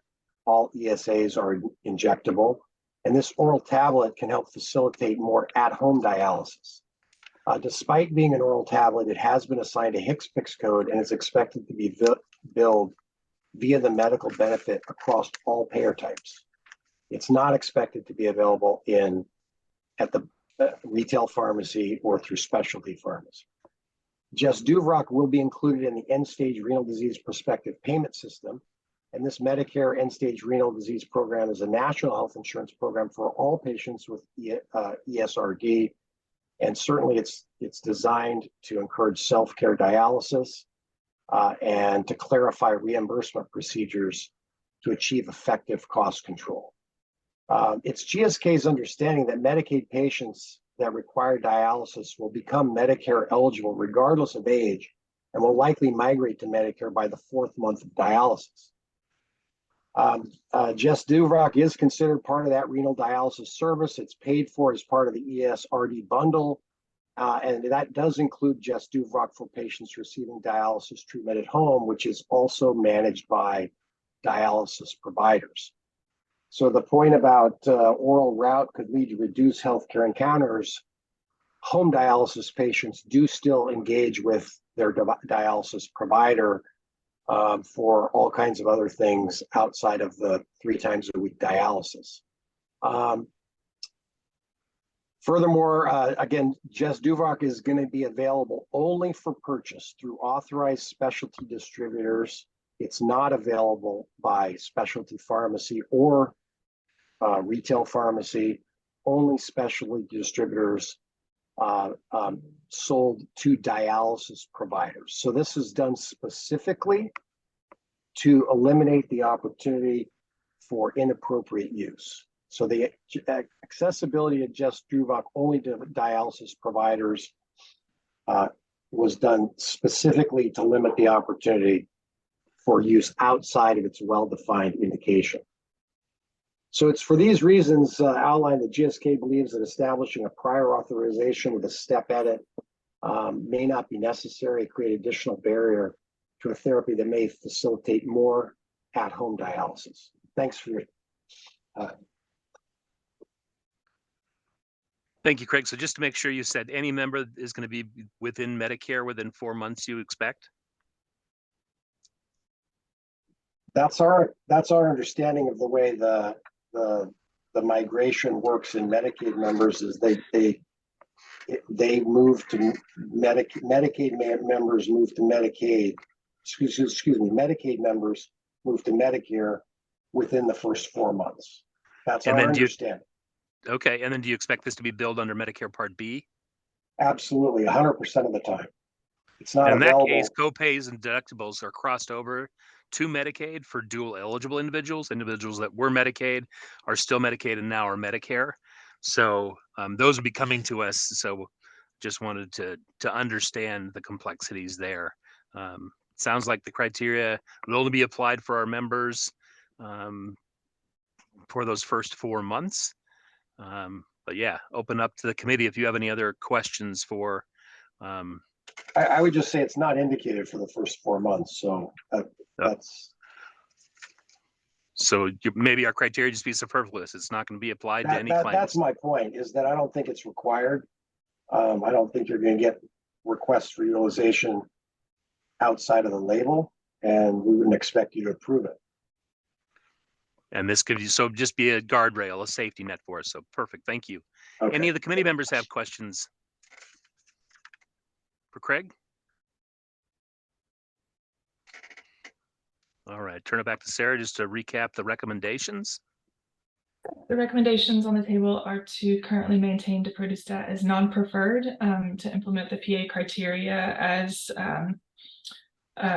as presented, and I'm happy to take comments as far as the step edit or adjusting it for home dialysis patients, and then to evaluate the cost in executive session.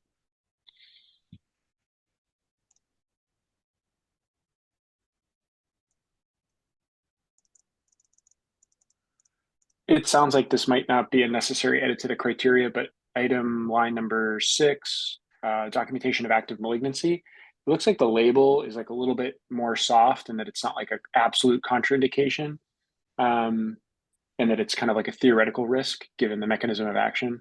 And so I would hate this to be like a hard no. Maybe be like just a warning in the event of active malignancy. Okay. Would you want it like that, or would you want, so in the study they did exclude all patients with an active or recent malignancy except, I believe, basal cell skin cancer, and so those were all excluded from the study itself to assess the risk. Maybe just totally omit line 6. I would leave it in there because it was part of the studies. This is a new mechanism of action that is untested, and we have something that's very standard and works for the vast majority of people. So I think we need to be careful on this one.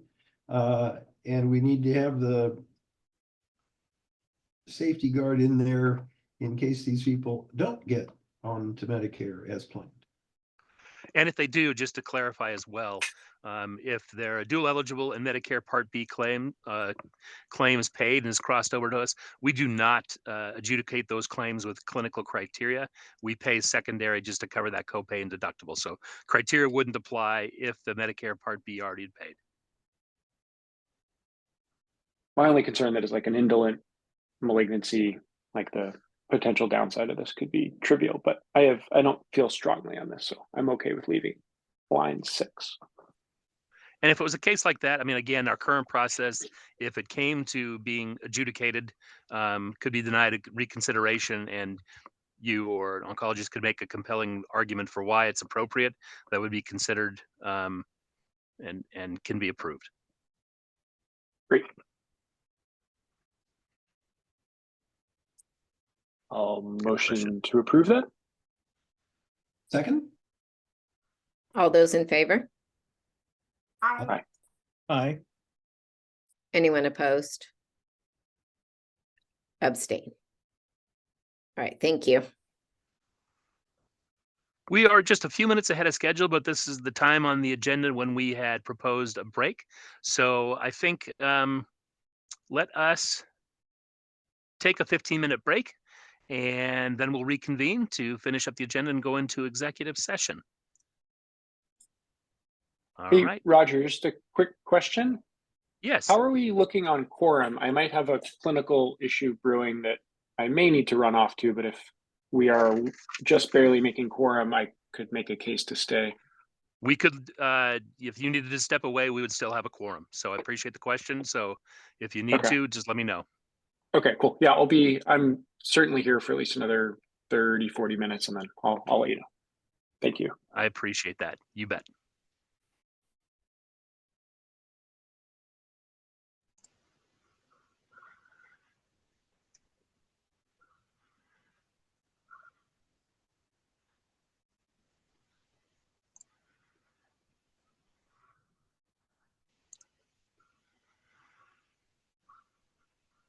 And with that, welcome back. I hope everybody had plenty of time to take a quick little break. Still have a bit of agenda to get through. The next presentation is going to be performed by Kathy Centena again. Draw your attention to page 123 in the packet for the antidepressant class update and NDE. All yours, Kathy. Great, thanks, Roger. So the purpose of this update is just to look at any of the new evidence for the antidepressant class and also review the evidence for zuranolone, which is a newly approved drug for postpartum depression that was approved back in August of 2023. Just as a reminder, in Oregon, mental health drugs are, including the antidepressants, are carved out from the CCOs, and they are paid for by fee-for-service. The non-preferred products do not automatically go through prior authorization, but we do have safety criteria for esketamine, brexanolone, and TCAs in children. In the second quarter of 2023, there were over 373,000 antidepressant medication claims for the OHP. And included in this review, we have 2 systematic reviews and meta-analyses, 2 new guidelines, and 1 new drug approval. So a little background, of course, we know antidepressants are used for multiple indications. However, most of the evidence found and presented in this review relate to postpartum depression, chronic pain, and smoking cessation. In postpartum depression, there's only 2 approved agents. Zuranolone is the oral agent that we're going to be talking about, and then brexanolone, which is given as a continuous IV over 60 hours. For smoking cessation, bupropion actually has the most evidence for use out of all the antidepressants. We'll talk a little bit more about that. And then for chronic pain, NICE guidelines recommend the use of duloxetine, amitriptyline, fluoxetine, paroxetine, citalopram, and sertraline. So let's look at some of the new evidence, starting with systematic reviews. Both of them are from Cochrane. The first one did look at antidepressants for smoking cessation and quit rates long-term. And they found the highest quality evidence for bupropion in that it was more effective than placebo or no treatment with a relative risk of 1.60. However, I would note that it wasn't always more effective than other treatments such as nicotine replacement therapy or varenicline, or varenicline, excuse me. Serious adverse events were not found to differ between groups when looking at bupropion and placebo, and then the evidence for other antidepressants in smoking cessation was insufficient. Looking next at antidepressants used for pain management in adults, duloxetine 60 milligrams had actually the most evidence to provide substantial pain relief, which they defined as 50% or more reduction in pain intensity from baseline compared to placebo. And this resulted in a number needed to benefit of 7.1 based on high quality evidence. The review found insufficient evidence to assess safety outcomes such as adverse events and withdrawal rates. Going on to the next slide, we'll look at a couple of guidelines. The first one is from NICE and relates to esketamine nasal spray for treatment-resistant depression. They did an evaluation of esketamine and found that the reduction in the MADRS score, or the Montgomery-Åsberg Depression Rating Scale, for patients treated with esketamine versus placebo was more effective for esketamine-treated patients with a difference of 4 points, which is considered clinically significant, so statistically and clinically significant. However, they did feel that the evidence was uncertain, and the current guidance from them does not support esketamine use for individuals with treatment-resistant depression. And this was based on some of the limitations of the studies, such as unknown placebo response rate, short-term trial duration, small trial populations, and unclear subgroup definitions. The next guideline was from American College of Physicians, and they looked at pharmacological as well as non-pharmacological treatment of adults with acute or with major depressive disorder in the acute phase. And they strongly recommend the use of SSRIs or SNRIs for this population. I would note too that they also recommend cognitive behavioral therapy first line as well. Moving on, we just have one safety warning for this class, and it's for levomilnacipran, and it recommends that pediatric patients 7 years or less, or 7 years to less than 18 years of age, not be treated with levomilnacipran due to increased risk of elevated blood pressure and new onset hypertension in general. So now let's look at the new drug zuranolone, brand name Zurzuvae. This is a neuroactive steroid GABA-A receptor positive modulator that was FDA approved for the treatment of PPD, as I already mentioned. The recommended dose is 50 milligrams once daily in the evening for just 14 days with a fat-containing meal to increase absorption. This therapy can be used as monotherapy or as an adjunct to other oral antidepressant treatment. We're going to talk about 2 phase 3 trials in which it was studied in PPD. There are additional trials in MDD, but this did not show conclusive efficacy and it's not approved for this use, so we're not going to go into those studies in detail. So looking at the 2 trials, they were similar design. They're both double-blind, placebo-controlled, randomized controlled phase 3 trials. They do study different doses. So the first one we'll look at is zuranolone 50 milligrams versus placebo. You can see these are both relatively small trials, mean age 31 years with a mean HAM-D score in both trials of 28, 0.7, 0.6 there. That makes sense because one of the main inclusion criteria is that the patients did have a HAM-D of 26 or more, as well as this onset of major depressive disorder, either in the 3rd trimester or up to 4 weeks or less postpartum in both studies with the onset of their depression. However, in this study, they could be enrolled up to 12 months after delivery. The duration for both studies is 14 days with follow-up at 45 days with a primary outcome of change from baseline and HAM-D score at day 15. You can see there from the numbers that the difference between zuranolone and placebo were statistically and clinically significant at 15 days. And then looking at the secondary outcome at 45 days, that change was not clinically significant in this first trial. The second trial there then done in 2021 looked at the 30 milligram dose. Similar population, around 28 years, and we already talked about the HAM-D score, as well as inclusion criteria was similar. However, these patients could only be out 6 months postpartum. Same design for as follow-up at day 15 and same primary outcome. And you can see then from these scores that they were also clinically significant and statistically significant, both at 15 days and at 45 days.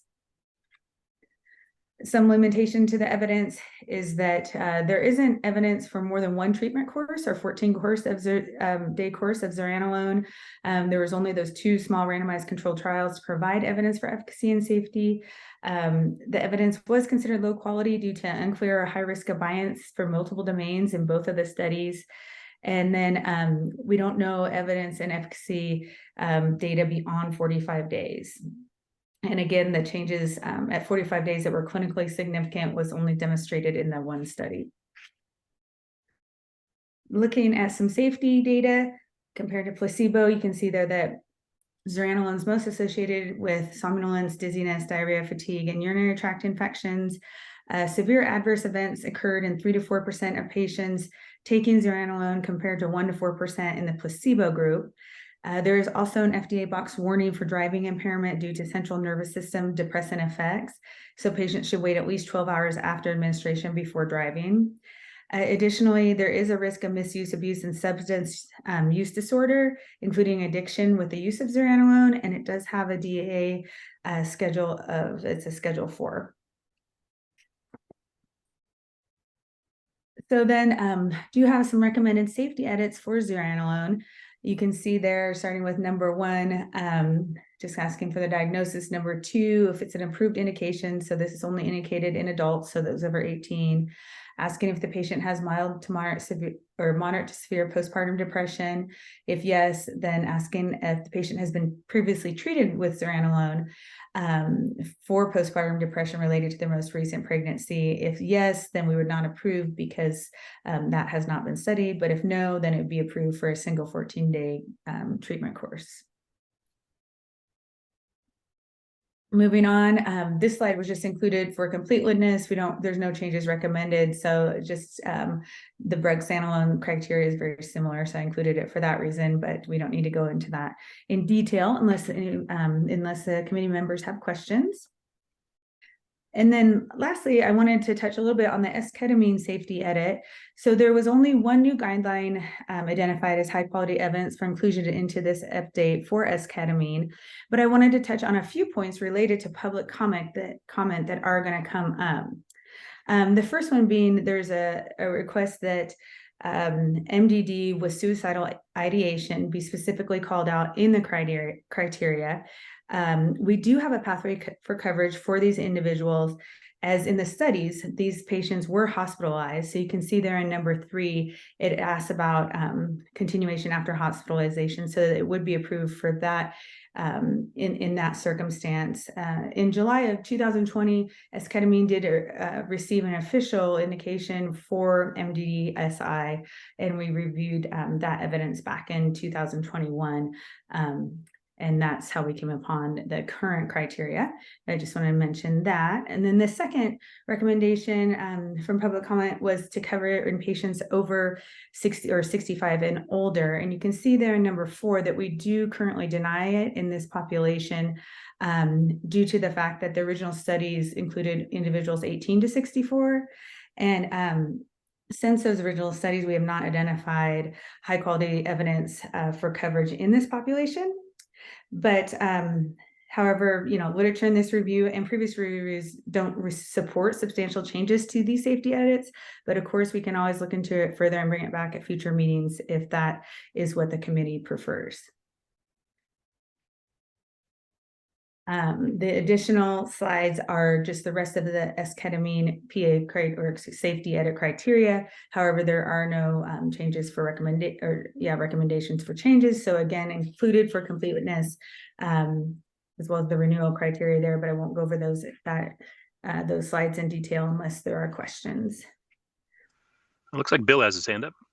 Oh, sorry about that, Bill. What a surprise, huh? No, it's good. Zuranolone. Yeah. Several concerns. First of all, it binds to the same receptors as benzodiazepines. Mhm. So that's why it's a controlled substance, and that is a concern. Second of all, it's not to be used in breastfeeding. Mhm. That's a concern. Third of all, if a third of the people are somnolent, that is going to really affect a mom's ability to care for a new baby. You know, this a new mom is going to be sleep deprived and tired anyway, and then giving her a sedating medication, that really concerns me. And giving her a potentially addictive medication really concerns me. And I don't know what we can do about that, but I think this is one of those drugs where it's promising, but there's so many questions that this really bothers me. Well, so the somnolence issue is definitely concerning, but the course of treatment is 14 days. So, I mean, in terms of, of physiologic dependence, as a GABA modulator, we wouldn't see that. But the somnolence issue definitely is a concern. And I actually had a concern about the PA criteria, because just actually the order of them, because for zuranolone, so the diagnosis being treated, the ICD-10 code could be one of two things. It could be F53.0, which is the ICD-10 code for postpartum depression, but it could also be F33, which is the ICD-10 code for major depressive disorder. But in the DSM-5, postpartum depression is a specifier code from a major depressive episode or a major depressive disorder. It's the specifier with peripartum onset. So the ICD-10 code could be F33.1 or F33.2, which I don't know if that. So question number 3 would get to that, because that would separate the folks who are being diagnosed with major depressive disorder versus those postpartum depression. But I think question 2 might should probably come after question 3, since the ICD-10 codes for major depression and postpartum depression overlap. That'd be easy to switch those around to make it more clear.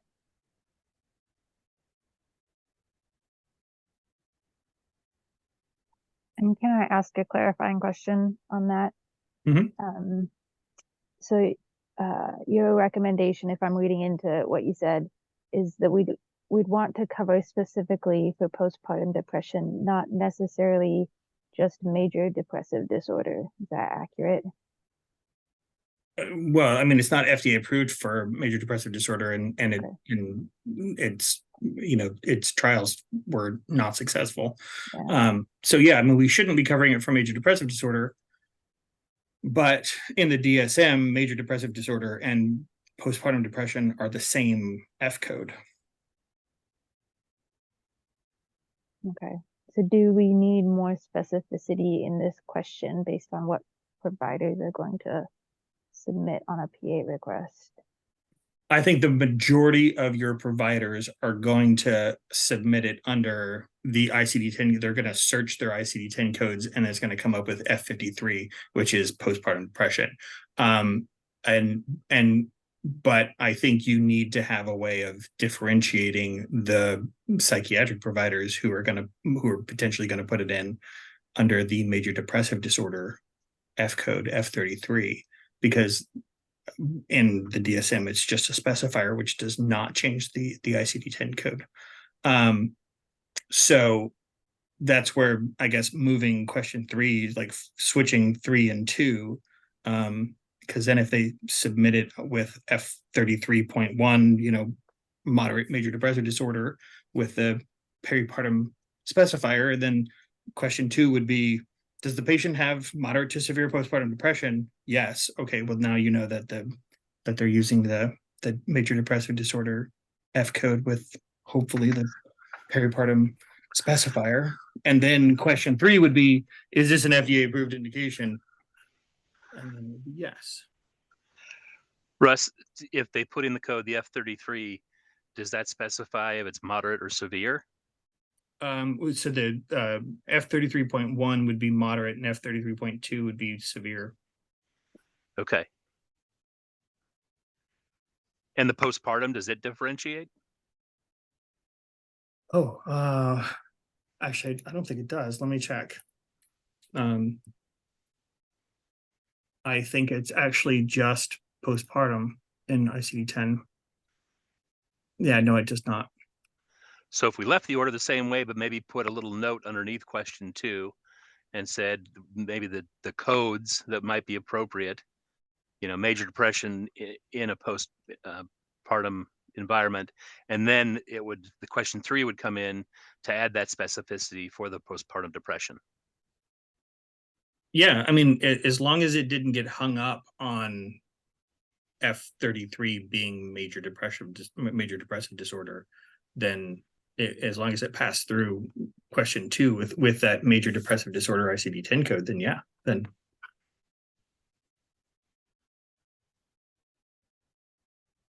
Yeah, I think we can do that. Either way, I appreciate knowing that we might see multiple codes, but that we want to get to the correct answer expeditiously if it comes in diagnosed as major depression, but it is a subset, it's postpartum depression. So yeah, it just frustrating that the DSM doesn't separate it out. It's just a specifier of major depressive disorder.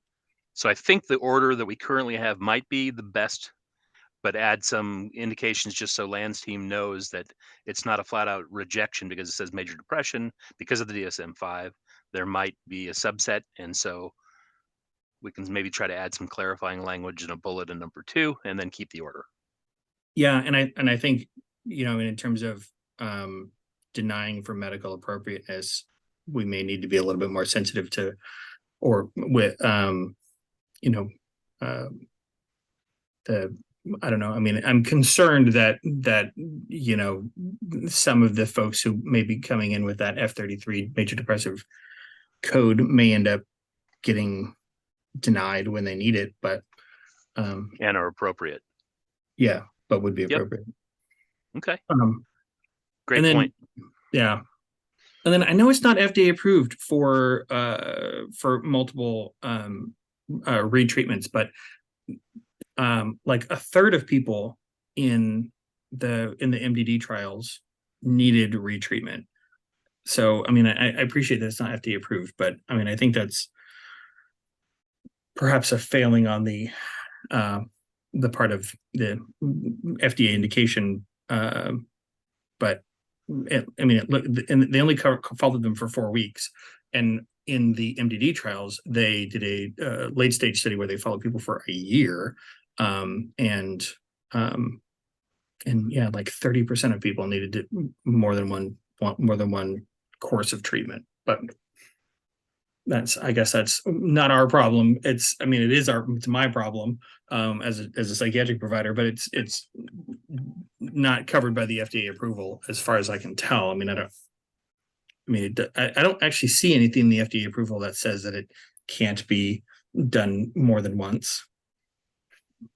Yeah, there's nothing in the labeling. It's just that there wasn't, the studies hadn't demonstrated that, so that's why that was added. We don't have any efficacy data in postpartum depression with multiple use. Right. So yeah, it's just unfortunate because there's also evidence that people who have had babies can, have postpartum depression symptoms for a year or more, a tiny fraction as late as 3 years. And the NIH in 2020 recommended continuing to screen people out for 2 years. So I don't know. I mean, We it's do have public comment from the manufacturer of zuranolone, so I'm sure they're listening to your questions, and we'll entertain that shortly. So maybe they okay. can focus their 3 minutes on answering some of these really good questions. Okay, yeah, I mean, I get, given the current data that we're using, I don't think that we need to change it, but it just frustrates me. Okay, thanks.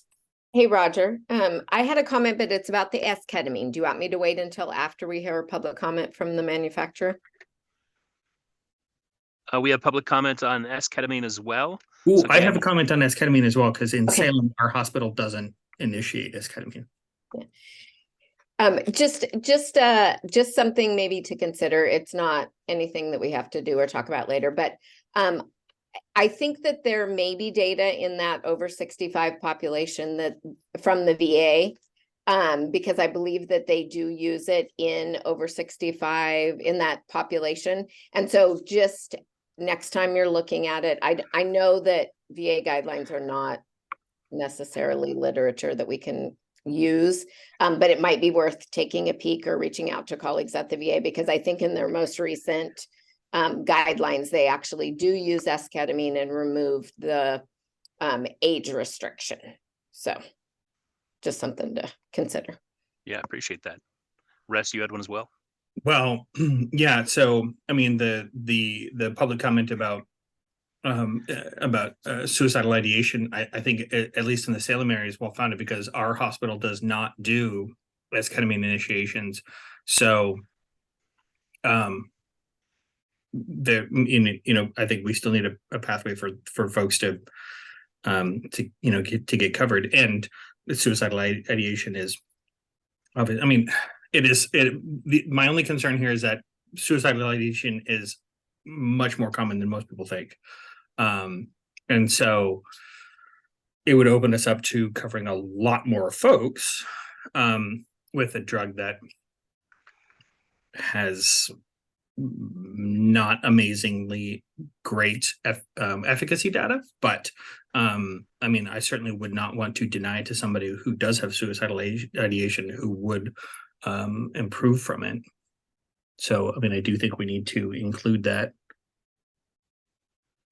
because hospital initiation is not necessarily going to be a way most people are going to get this.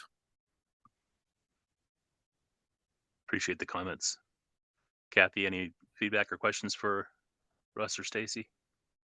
No, yeah, I really appreciate the comments. And Stacy, I'll look at that literature again. I know I did look at it recently, and a lot of the use in the 65 and older population was from post hoc analysis. And so we didn't have like really good data, but I think that's a great point to continue to look at that. And I hadn't seen that at the VA, so I'll definitely check that out. So thank you. Yeah, I was just at the psychopharmacology conference at Mass General back in Boston last month.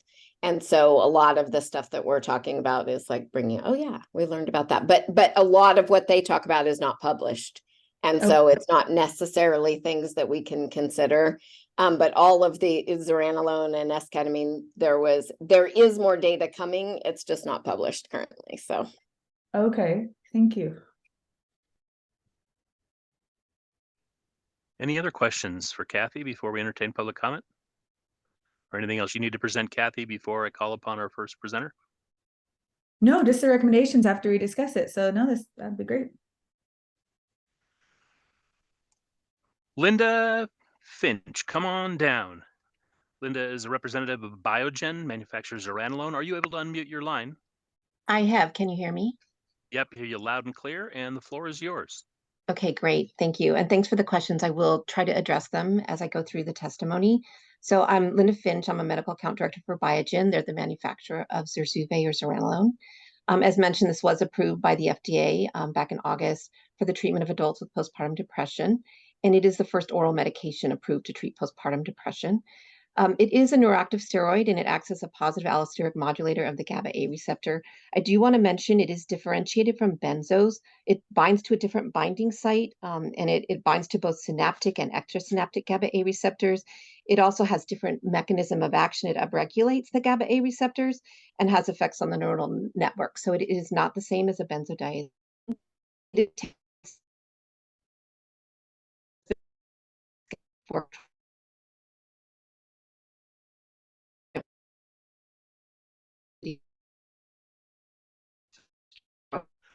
Linda, I'm pausing for a second. yeah. You started breaking up. So you said, Okay. Yeah, you might want to back up to the Yeah. binding receptors and take off from there. So I was just reiterating that it is take once daily in the evening for 4 days. And primarily the reason for that is because of the CNS depressant that can last for up to 12 hours after administration. And so, it's important that it's taken and before bedtime, and that those CNS depressant effects will be during sleep.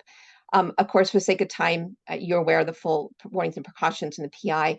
There are also some dosage adjustments for patients with severe hepatic impairment, moderate to severe renal impairment, and for use with strong CYP3A4 inhibitors. I do want to address a couple of questions that came up regarding the concern around lactation. So we did do a lactation study, and we were able to calculate that at steady state, the calculated maximum relative infant dose was less than 1%, indicating a mean relative infant dose of 0.375% compared with the maternal dose. And concentrations of Zurzuvae in breast milk were below the quantification limit 4 to 6 days after the last dose. So I wanted to mention that. The question also came up about retreatment. That is not in the label. We did not study it in postpartum depression. I do want to make a correction that in our major depressive disorder trials, 25% of patients needed 2 courses of treatment in a year's time. 55% of them were stable on a single course. But as mentioned, it has not been studied for retreatment. And I think that that's pretty much the rest of my time. I will say that I think the proposed criteria look very appropriate. This is an area of high unmet need. Perinatal depression is currently underdiagnosed and inadequately treated, and is a large source of healthcare resource utilization and long-term effects on moms and their families. And perinatal mental health conditions that lead to suicide is actually the leading cause of overall and preventable maternal mortality in the US. So I'm requesting that you add Zurzuvae to the Oregon PDL as an option for this area of high unmet need. And if you have additional questions, I'm happy to address them. Thank you. Appreciate that, Linda. Questions for Linda? You follow up from Bill or Russ? No, I mean, I would love to meet the parent of a newborn who's got 12 hours at night to sleep. But I mean, given that there are the only other option is a 60-hour infusion in the hospital, I mean, I'm certainly not going to quibble over that. I have no further comments. Thanks. Great. Thank you, Linda. We also have Nirmal Guman, representative of Janssen Scientific. She's here to provide public comment on Spravato. Are you able to unmute your line? Are you able to hear me at this time? Yes, we can hear you. Great. The floor is Hello, yours for 3 minutes. Great. Thanks so much, Roger. Hi, my name is Nirmal Guman, and I'm a pharmacist and principal scientific account lead with Janssen Scientific Affairs. Thank you for this opportunity to speak to you about Spravato, or esketamine nasal spray. Spravato is an NMDA receptor antagonist indicated in conjunction with an oral antidepressant for the treatment of treatment-resistant depression, or TRD, in adults, and for depressive symptoms in adults with major depressive disorder, MDD, with acute suicidal ideation or behavior referred to as MDSI. Spravato has a box warning for sedation, dissociation, respiratory depression, abuse and misuse, and suicidal thoughts and behaviors. Spravato is a Schedule III controlled substance. Due to the risks of serious adverse outcomes, Spravato is available only through a restricted program called Spravato REMS. Further information is available at SpravatoREMS.com. Please see the full prescribing information for complete information. TRD and MDSI are 2 clinically distinct populations, although overlap may occur. Although there is no consensus on the definition of TRD, TRD is commonly defined as a failure to achieve response or remission after 2 or more treatment attempts of adequate dose and duration. Approximately 1/3 of patients with MDD go on to develop TRD. The sequence treatment alternative to relieve depression, or STAR-D trial, found that the proportion of patients achieving remission dropped to 31% with the second treatment trial and only 14% with the third treatment trial. SUSTAIN-3, a phase 3 open-label, single-arm extension study, evaluated the long-term safety and efficacy of flexibly dosed Spravato with an oral antidepressant in patients with TRD. The mean treatment duration was 42.9 months, and patients were followed for up to 6.5 years. A total of 1,148 adults with TRD entered. Treatment with Spravato demonstrated improvements in the MADRS total score starting at week 1 and continuing to improve during the induction phase. The percent of responders with 50% or greater reduction in the MADRS total score increased over time from 15% at day 8 to 50.6% at day 28. 35.6% of participants were in remission at the induction phase endpoint, and 50% were at the maintenance phase endpoint. No new safety signals were identified. In ESCAPE TRD, a randomized open-label, rater-blinded international phase 3b clinical trial comparing the safety and efficacy of Spravato with quetiapine XR in patients with TRD, significantly more patients treated with Spravato achieved remission at week 8 compared to the quetiapine XR arm. In conclusion, Spravato has demonstrated efficacy in the treatment of TRD and MDSI in clinical studies when compared to standard of care. Thank you for your time and consideration today. I'm happy to answer any other questions. Thank you. Any questions, Dr. Guin?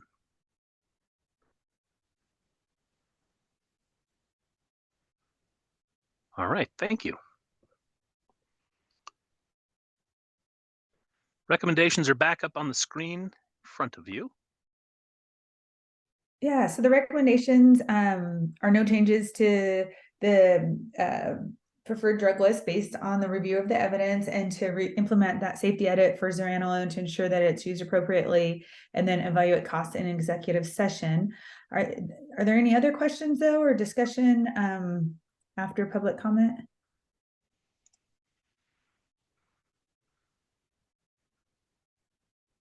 Okay, well, I will we'll look at and I apologize.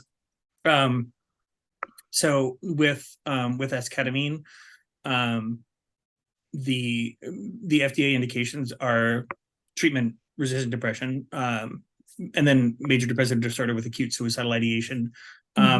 So either or. So I've just been thinking about this this question about whether our approval criteria would yeah, okay, no, I apologize. So the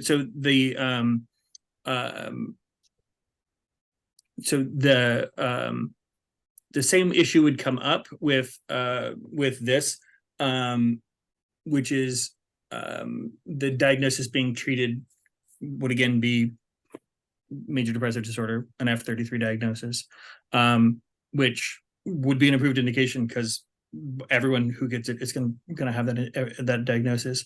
But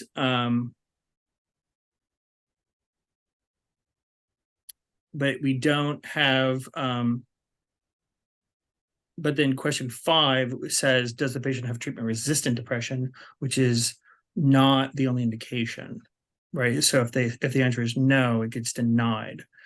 But it should also say, or acute suicidal ideation. yeah, and that was like I said, that's what we previously had tried to cover in number 3, but it sounds like clinically it's not always used in a hospitalization or a hospital setting, for these patients. So that is something that we could add to number 5, just to make sure that that diagnosis is included. That would be easy to do. Yeah.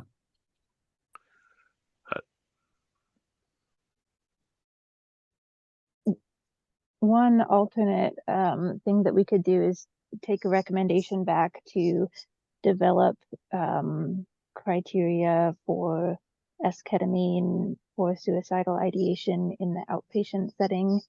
I know the original clinical trials for this were in people that were initially hospitalized, and if we bring it back, that would also give us time to get input from the mental health clinical advisory group, which I think could be valuable in this space as well. Sure. So then for today, we would just kind of leave it alone, and then you would take it back and get the recommendations and then bring it back to us? Yeah, correct. We could bring it back as a PA update for esketamine to develop specific criteria for suicidal ideation. Okay.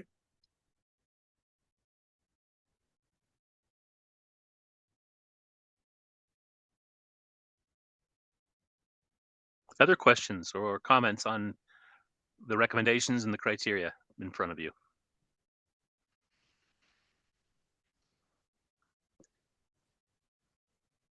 All right, pull the recommendations back up.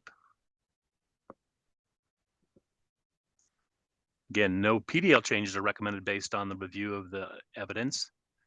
We are proposing implementing the safety edit for zuranolone just to ensure the product is limited to populations with the established safety and efficacy. And we'd like to look at the confidential pricing in executive session. Do we have a motion?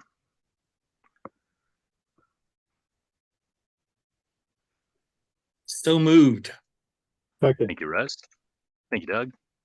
All those in favor? Aye. Aye. Aye. Opposed? Abstain? All right, thank you. Thank you. Good discussion. Next on tap is on page 146 in the posted packet of materials. It's the Filsparine new drug evaluation, and we'll turn it over to Dave Bengen. Right, thank you, Roger. Yeah, so today we'll evaluate the evidence for safety and effectiveness of sparsentan oral tablets.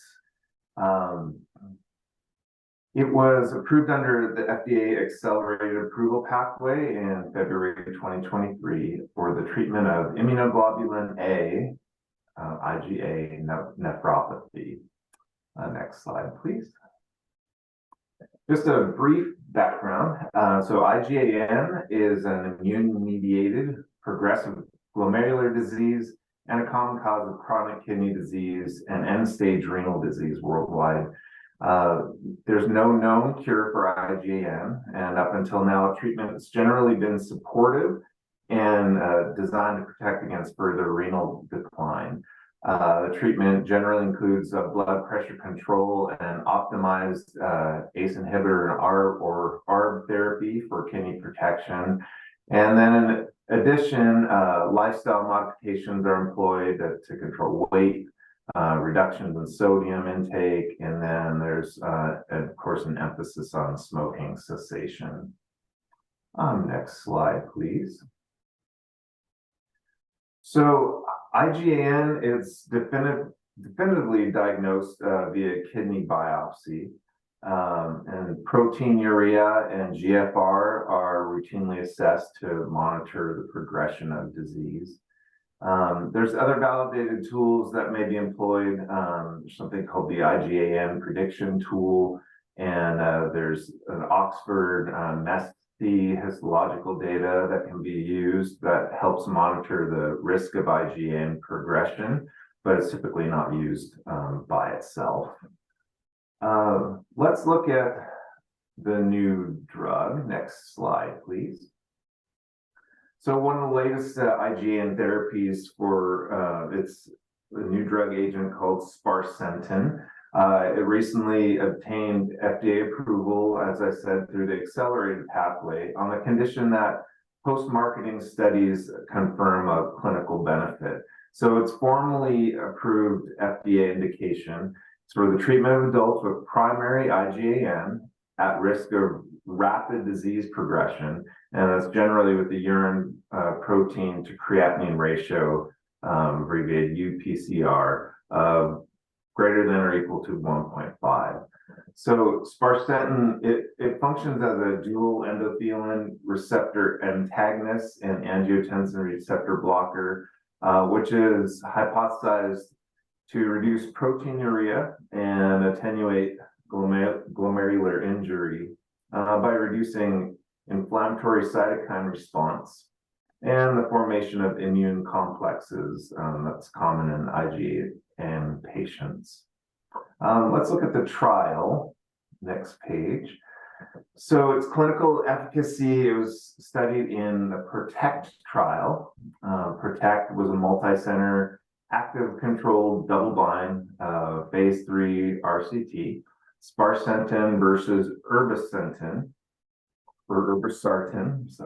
in patients with IgAN and a GFR of at least 30 and proteinuria of at least 1 gram per day, despite optimal RAS inhibition. There were 406 patients. They're randomized, but only 281 were available for the interim analysis to have that set up for. The trial included mostly white males. There's also 30% represented with Asian descent, and participants had a mean age of roughly 46 years. The trial did exclude those with CVD or major hepatic issues, as well as any patients currently on a RAS inhibitor, SGLT2 inhibitor, and other select classes of medication that you can see listed there in the table. The pre-specified interim analysis was at 36 weeks. The full trial was 110 weeks. Let's look at those results. Next page. So at week 36, treatment with sparsentan resulted in statistically significant greater mean % change in the urine protein to creatinine ratio compared to the irbesartan group. That turned out to be about 45% versus 15% respectively, resulting in a between group difference of about 30%. There were some limitations. So outcome data of the interim analysis was based on 281 of the 404 total randomized participants enrolled in the study. The completed study findings, they haven't been fully reviewed yet because they were published after the posting. We can include the new information in a future update, but we won't be discussing that right now.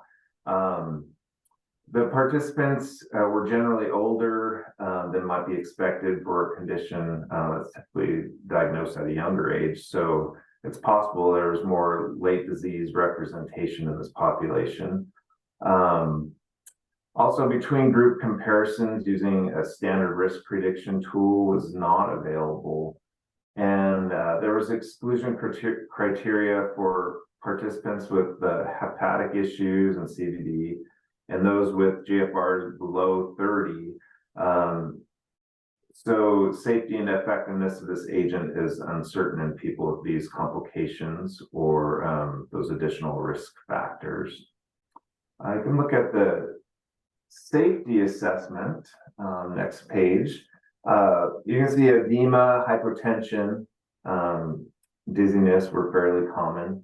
Sparsentan prescribing information, it also contains a black box warning or box warning for risk of liver toxicity up to 2.5% of the patients, and embryo fetal toxicity that was based on animal reproductive studies. So as a result, the agent's only available through a REMS, restricted distribution program. So moving on to the PA criteria. So we've developed some fairly straightforward PA criteria to make sure it's being prescribed appropriately. So first we ask for a confirmed diagnosis, GFR above 30, and whether it's continuing therapy. And then you can see we make sure that the ACE or ARB or med with a similar mechanism to sparsentan was stopped, and that's due to contraindications. We can go on to the next page, and we make sure that has specialist oversight, and then that it's prescribed in appropriate patients that's consistent with the manufacturer prescribing information. So evidence of proteinuria of at least 1 gram per day, or UPCR of at least 1.5.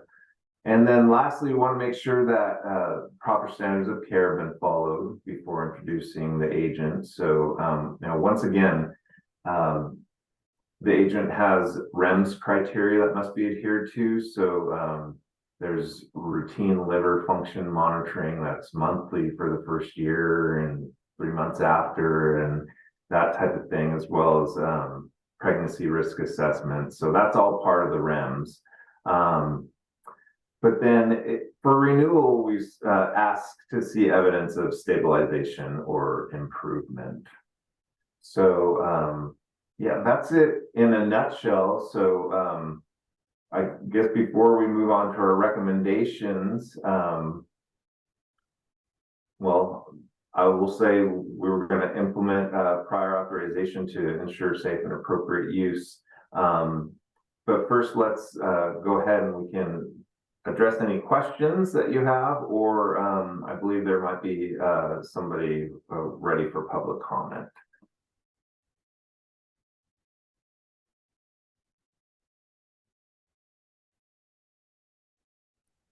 Any questions for Dave on what he presented?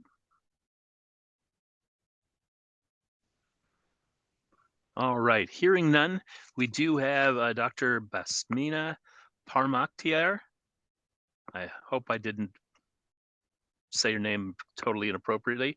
Manufacturer of Filspari, it's from Therapeutics. Are you able to unmute your line? Yes, I am. Thank you. And you said my name perfectly. Oh my gosh. Yeah, on the first try. Very good. Yeah, so I'm Basmina Parmaktiar. Can you hear me? Hear you loud and clear, and the floor is yours. Great. I'm a senior MSL on the medical affairs side with Therapeutics, and I just wanted to share an update on the PROTECT study. It was recently, the 2-year data was recently presented at the American Society of Nephrology meeting that took place in Philadelphia on November 5th in the high impact clinical trial session. In addition, it was also published in the Lancet Journal on November 3rd, 2023 as well. And I just wanted to kind of provide an update on some of the efficacy and safety data. As you had mentioned, there were a total of 406 enrolled patients, but 404 were randomized, so 202 in the sparsentan arm, 202 in the irbesartan arm. And 36 weeks was the interim analysis of 281 patients as specified in the Filspari label. At week 110, there was sustained proteinuria reduction with sparsentan with a reduction of 42.8% compared to 4.4% in the irbesartan arm. In addition, there was complete remission seen in 31% of sparsentan treated patients compared to 11% in the irbesartan treated patient arm at any time point during the duration of the study. There were kidney function testing was evaluated as a confirmatory endpoint specified for the completion of the study in the evaluation of total slope, chronic slope, and absolute GFR levels. So the total slope at week 110 was a change of 1 milliliter per minute per year as a net clinical benefit in favor of sparsentan. And the chronic slope was a mean difference of 1.1 milliliters per minute per year in favor of sparsentan. This was statistically significant with a p-value of 0.037. The absolute change, mean change from baseline in GFR to week 110 was a difference of 3.7 milliliters per minute between the sparsentan arm and the irbesartan arm, again, in favor of sparsentan. As far as the efficacy data, the safety data, I wanted to highlight that there was a comparable safety profile. Sparsentan was well tolerated with a consistent safety profile comparable to irbesartan. The peripheral edema was similar in both groups with no increases in body weight, and levels of transaminase. There was a low incidence of transaminase elevations that were greater than 3 times the upper limit of normal. There were 5 cases in the sparsentan arm and 7 in the irbesartan arm, and no cases of drug-induced liver injury with sparsentan. And the mean potassium levels were comparable throughout the duration of the study. I wanted to just highlight that the You have KDIGO, used your 3 minutes, but if you could just wrap up your next comment or two, that'd be great. sorry, yeah, just one comment. The KDIGO 2021 classifications you mentioned, but for high risk of progression for IgA nephropathy is defined as greater than 0.75 to 1 gram per day, despite 90 days of maximal supportive care. Thank you. I appreciate that. And we'll still allow time for the committee to ask questions and you can address those, but thank you. You're welcome. So, questions? Any committee questions? Okay. Thank you again for your testimony. You're welcome. Thank you. Okay, so the recommendations, implement prior authorization to ensure safe and appropriate use and maintain sparsentan as not preferred on the OHP ADL.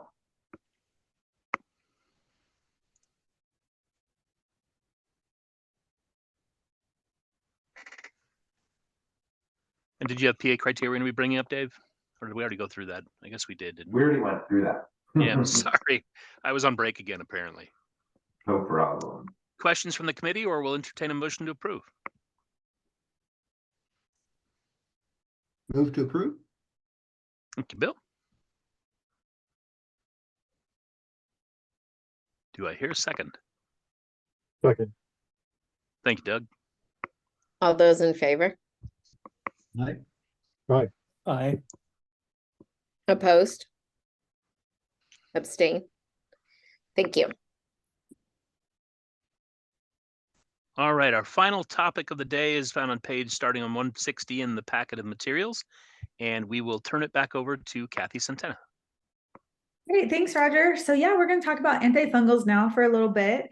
This was a drug class update just to look at the new literature and see if there's anything that we need to add or any modifications to the PDL that would be required. And then also to take a look at a new drug that the FDA approved, oteseconazole, Vivjoy, that was approved in April of 2022 for recurrent vulvovaginal candidiasis. So we'll just call it RVVC for simplicity.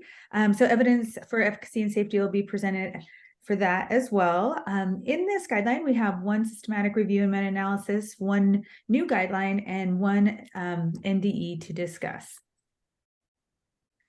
So a little background, of course, we know that antifungals are used for a variety of different infections, but the majority of the evidence for this review is related to vulvovaginal candidiasis or VVC. So we'll kind of focus on that in the background.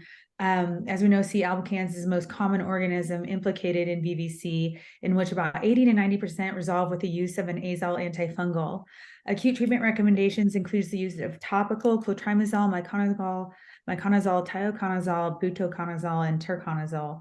And then fluconazole is the only oral therapy for VVC. And until recently, there were no approved treatments for RVVC. And just for reference, RVVC is defined as 3 or more infections within the previous 12 months. So our current policy is that we do require PA for some agents. Therapies such as griseofulvin, itraconazole, and terbinafine do require PA just because their use is limited to covered indications, which there aren't very many which are funded. And so therefore we do require a PA. And then also the OHP does not fund the treatment of candidiasis of the mouth, skin, nails, or dermophytosis of the nail, groin, scalp, and other dermophytosis in immune competent patients. So just kind of as a reminder, not all antifungals are covered. So looking then at the first systematic review, it's from Cochrane, and it's for oral versus intravaginal antifungal treatments.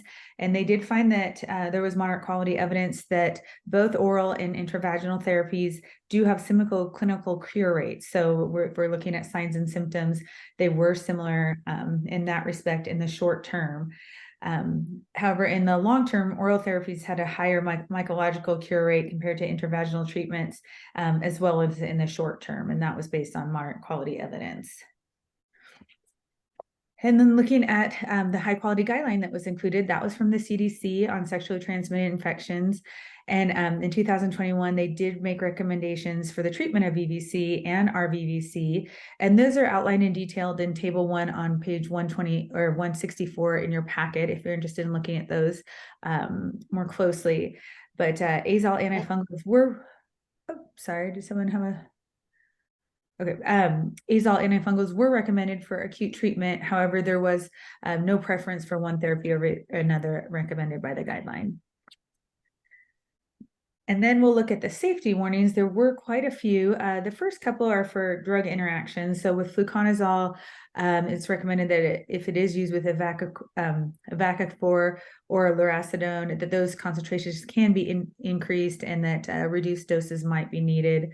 For flucytosine, that is now contraindicated in individuals that have complete dihydropyridamine dehydrogenase enzyme deficiency or DPD enzyme deficiency. For ibrexafungerp, there's a new box warning of a risk of embryo-fetal toxicity, and it's contraindicated in pregnancy, and contraception should be used during treatment as well as 4 days after discontinuing treatment. For isobuconium, sorry, my eyes are getting tired. Canazonium, okay, Cresemba, let's just go with that. There have been reports of anaphylaxis and fatal outcomes with use, so that also should be monitored for.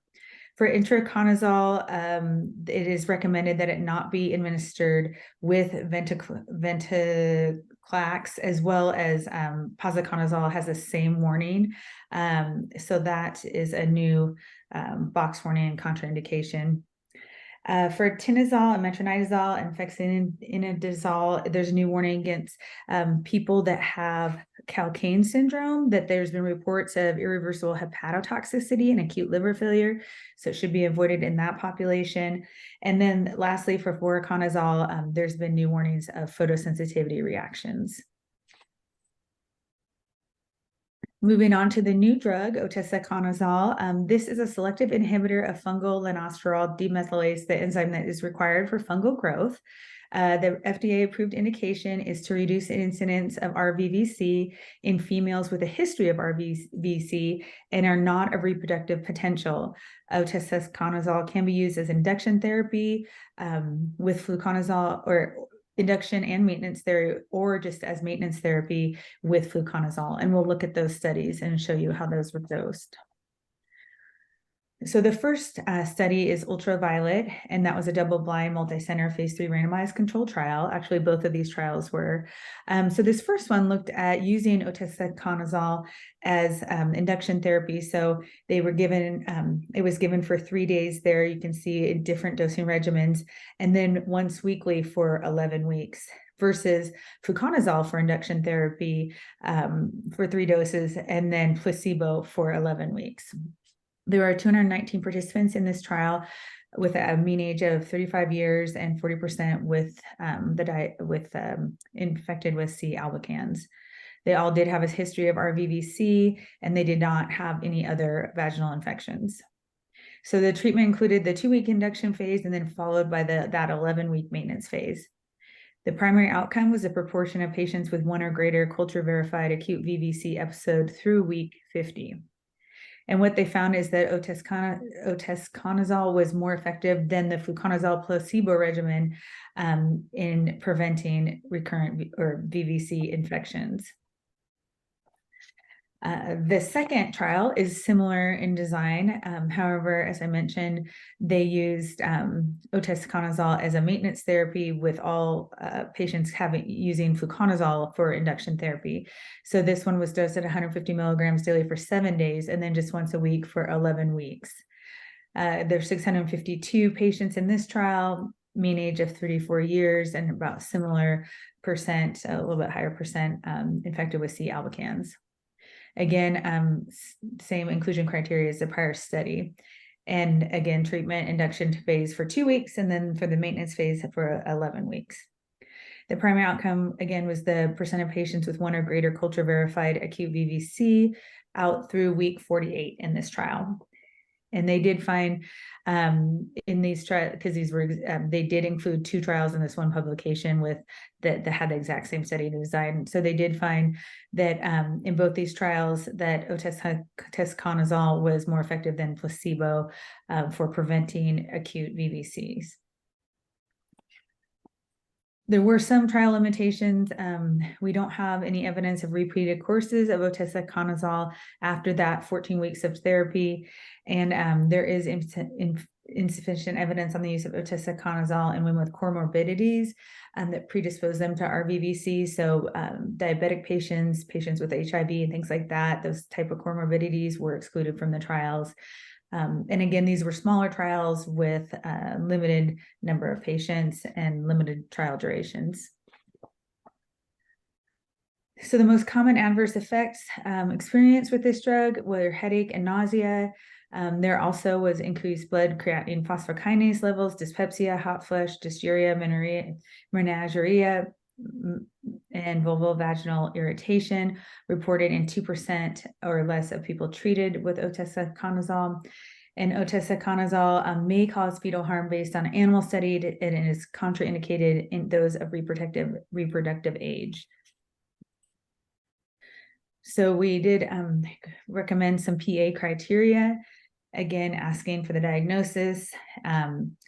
And if it is requested, if the drug oteseconazole is requested, that the patient have a diagnosis of RVVC as defined by 3 or more episodes within the past 12 months. And if so, then if they are a reproductive potential, then they be denied, because that is in the labeling. But if not, then it is approved for up to 18 capsules for 12 months, which would cover that induction phase as well as the treatment phase, the maintenance phase. And then I included the rest of the slides on the antifungal criteria, or that are included in the antifungal criteria. However, there are no changes other than numerical changes since we added a couple new lines. So we don't need to go over those in detail unless the committee would like to. So we can kind of go flip through those. So the recommendations for this class are no changes to the PDL based on a review of the evidence. We recommend that we rename the topical antifungal class to reflect the inclusion of vaginal antifungal agents. And so combine those, and then to maintain oteseconazole as non-preferred on the PA or on the PDL and subject to that PA criteria I just discussed. And then lastly, evaluate costs in executive session. So happy to answer any questions or if there's any comments on the antifungals. We don't have anybody that signed up for public comment, but yeah, do the committee have any questions for Kathy? Any requirement for step therapy using one of the other conazoles first? We could require that. There's not there are some guidance on using other RVVC therapies to try 7 to 14 days of topical treatment or fluconazole for at least 3 doses. And so we could recommend that a step therapy if you'd like to add that. I think the niche for this is going to be a very small number of people in whom fluconazole fails. Now, the overall success rate for fluconazole is really high, 80% or so, and it's dirt cheap. So I think we should have folks at least try that.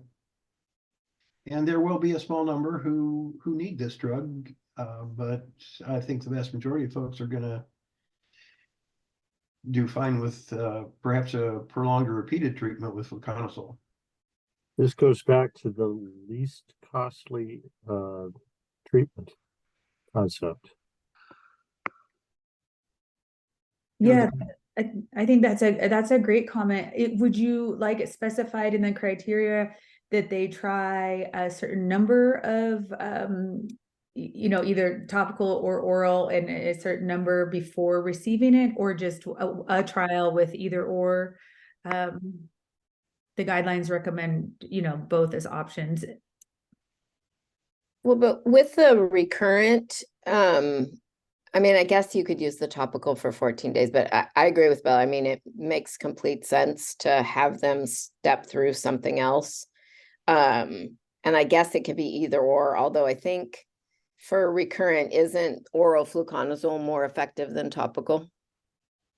Oral is usually the choice for currents, and there are a whole bunch of sort of off-label regimens. And this comparison of 3 days of fluconazole to 12 weeks of the treatment drug isn't exactly a fair comparison. Right.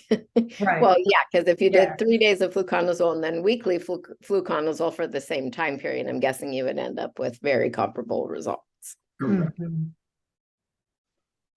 Yeah, absolutely. But Bill is right. There's not great guidance around. I think that, you know, there's different things that are tried for sure, but we can maybe just asking if fluconazole has been tried for our VVC, you know, then move through the criteria. Would that satisfy the committee? I would say that you want to have failure of oral fluconazole. Yeah, I would agree with that.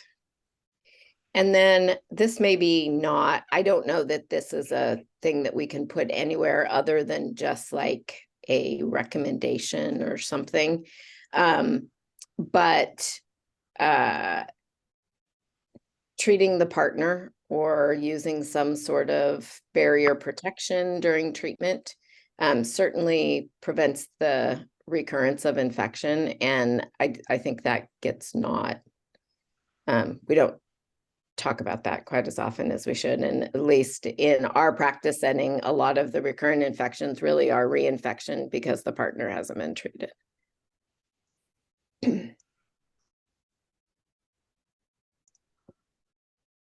Yeah, I'm not sure how to, I didn't see I don't know. that I mean, emphasized, you know, but yeah, if, I mean, I'm happy to entertain it or look for additional literature on that. And if we could, but I think that's a great point. yeah, I don't know that it goes in PA criteria, but you know, it would just be. If the partner isn't treated with 1 or 3 day regimen, the partner is certainly not going to be treated with a 12-week regimen. Correct. Yeah. And it doesn't have to go in here. It just, you know, I don't know if they're never mind. It's just it is it's not something that we can probably put in here, just a comment. I appreciate that. Yeah, thank you.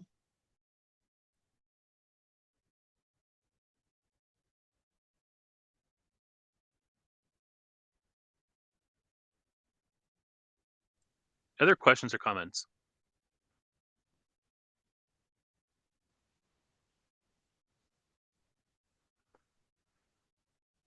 Do we have a motion?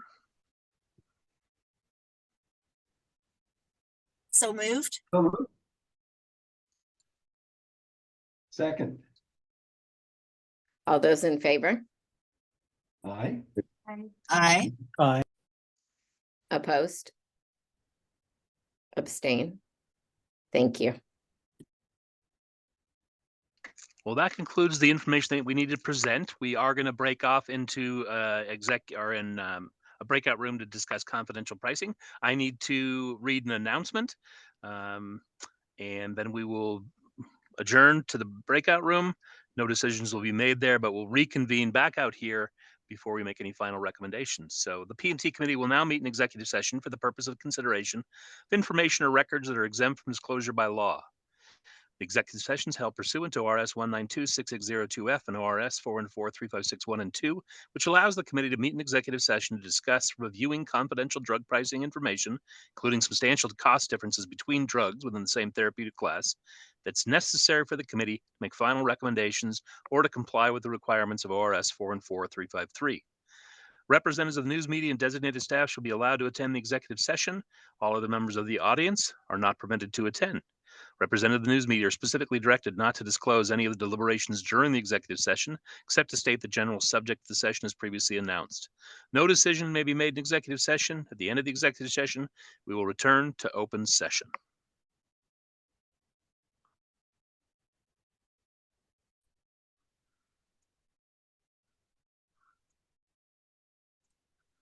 We are returning from executive sessions, so we'll give a second here for everybody to get back out.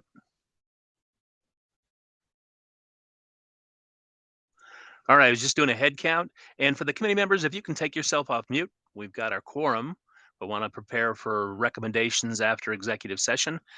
Based upon the information that we reviewed in executive session, I'm going to break these into 3 recommendations to put before the committee.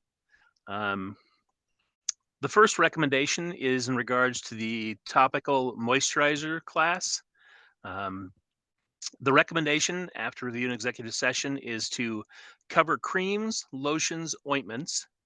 So that would be opening coverage, but do not cover other OTC formulations or OTCs costing more than $1 per gram or milliliter.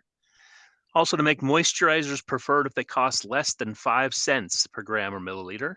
And then we'll make all other moisturizers non-preferred.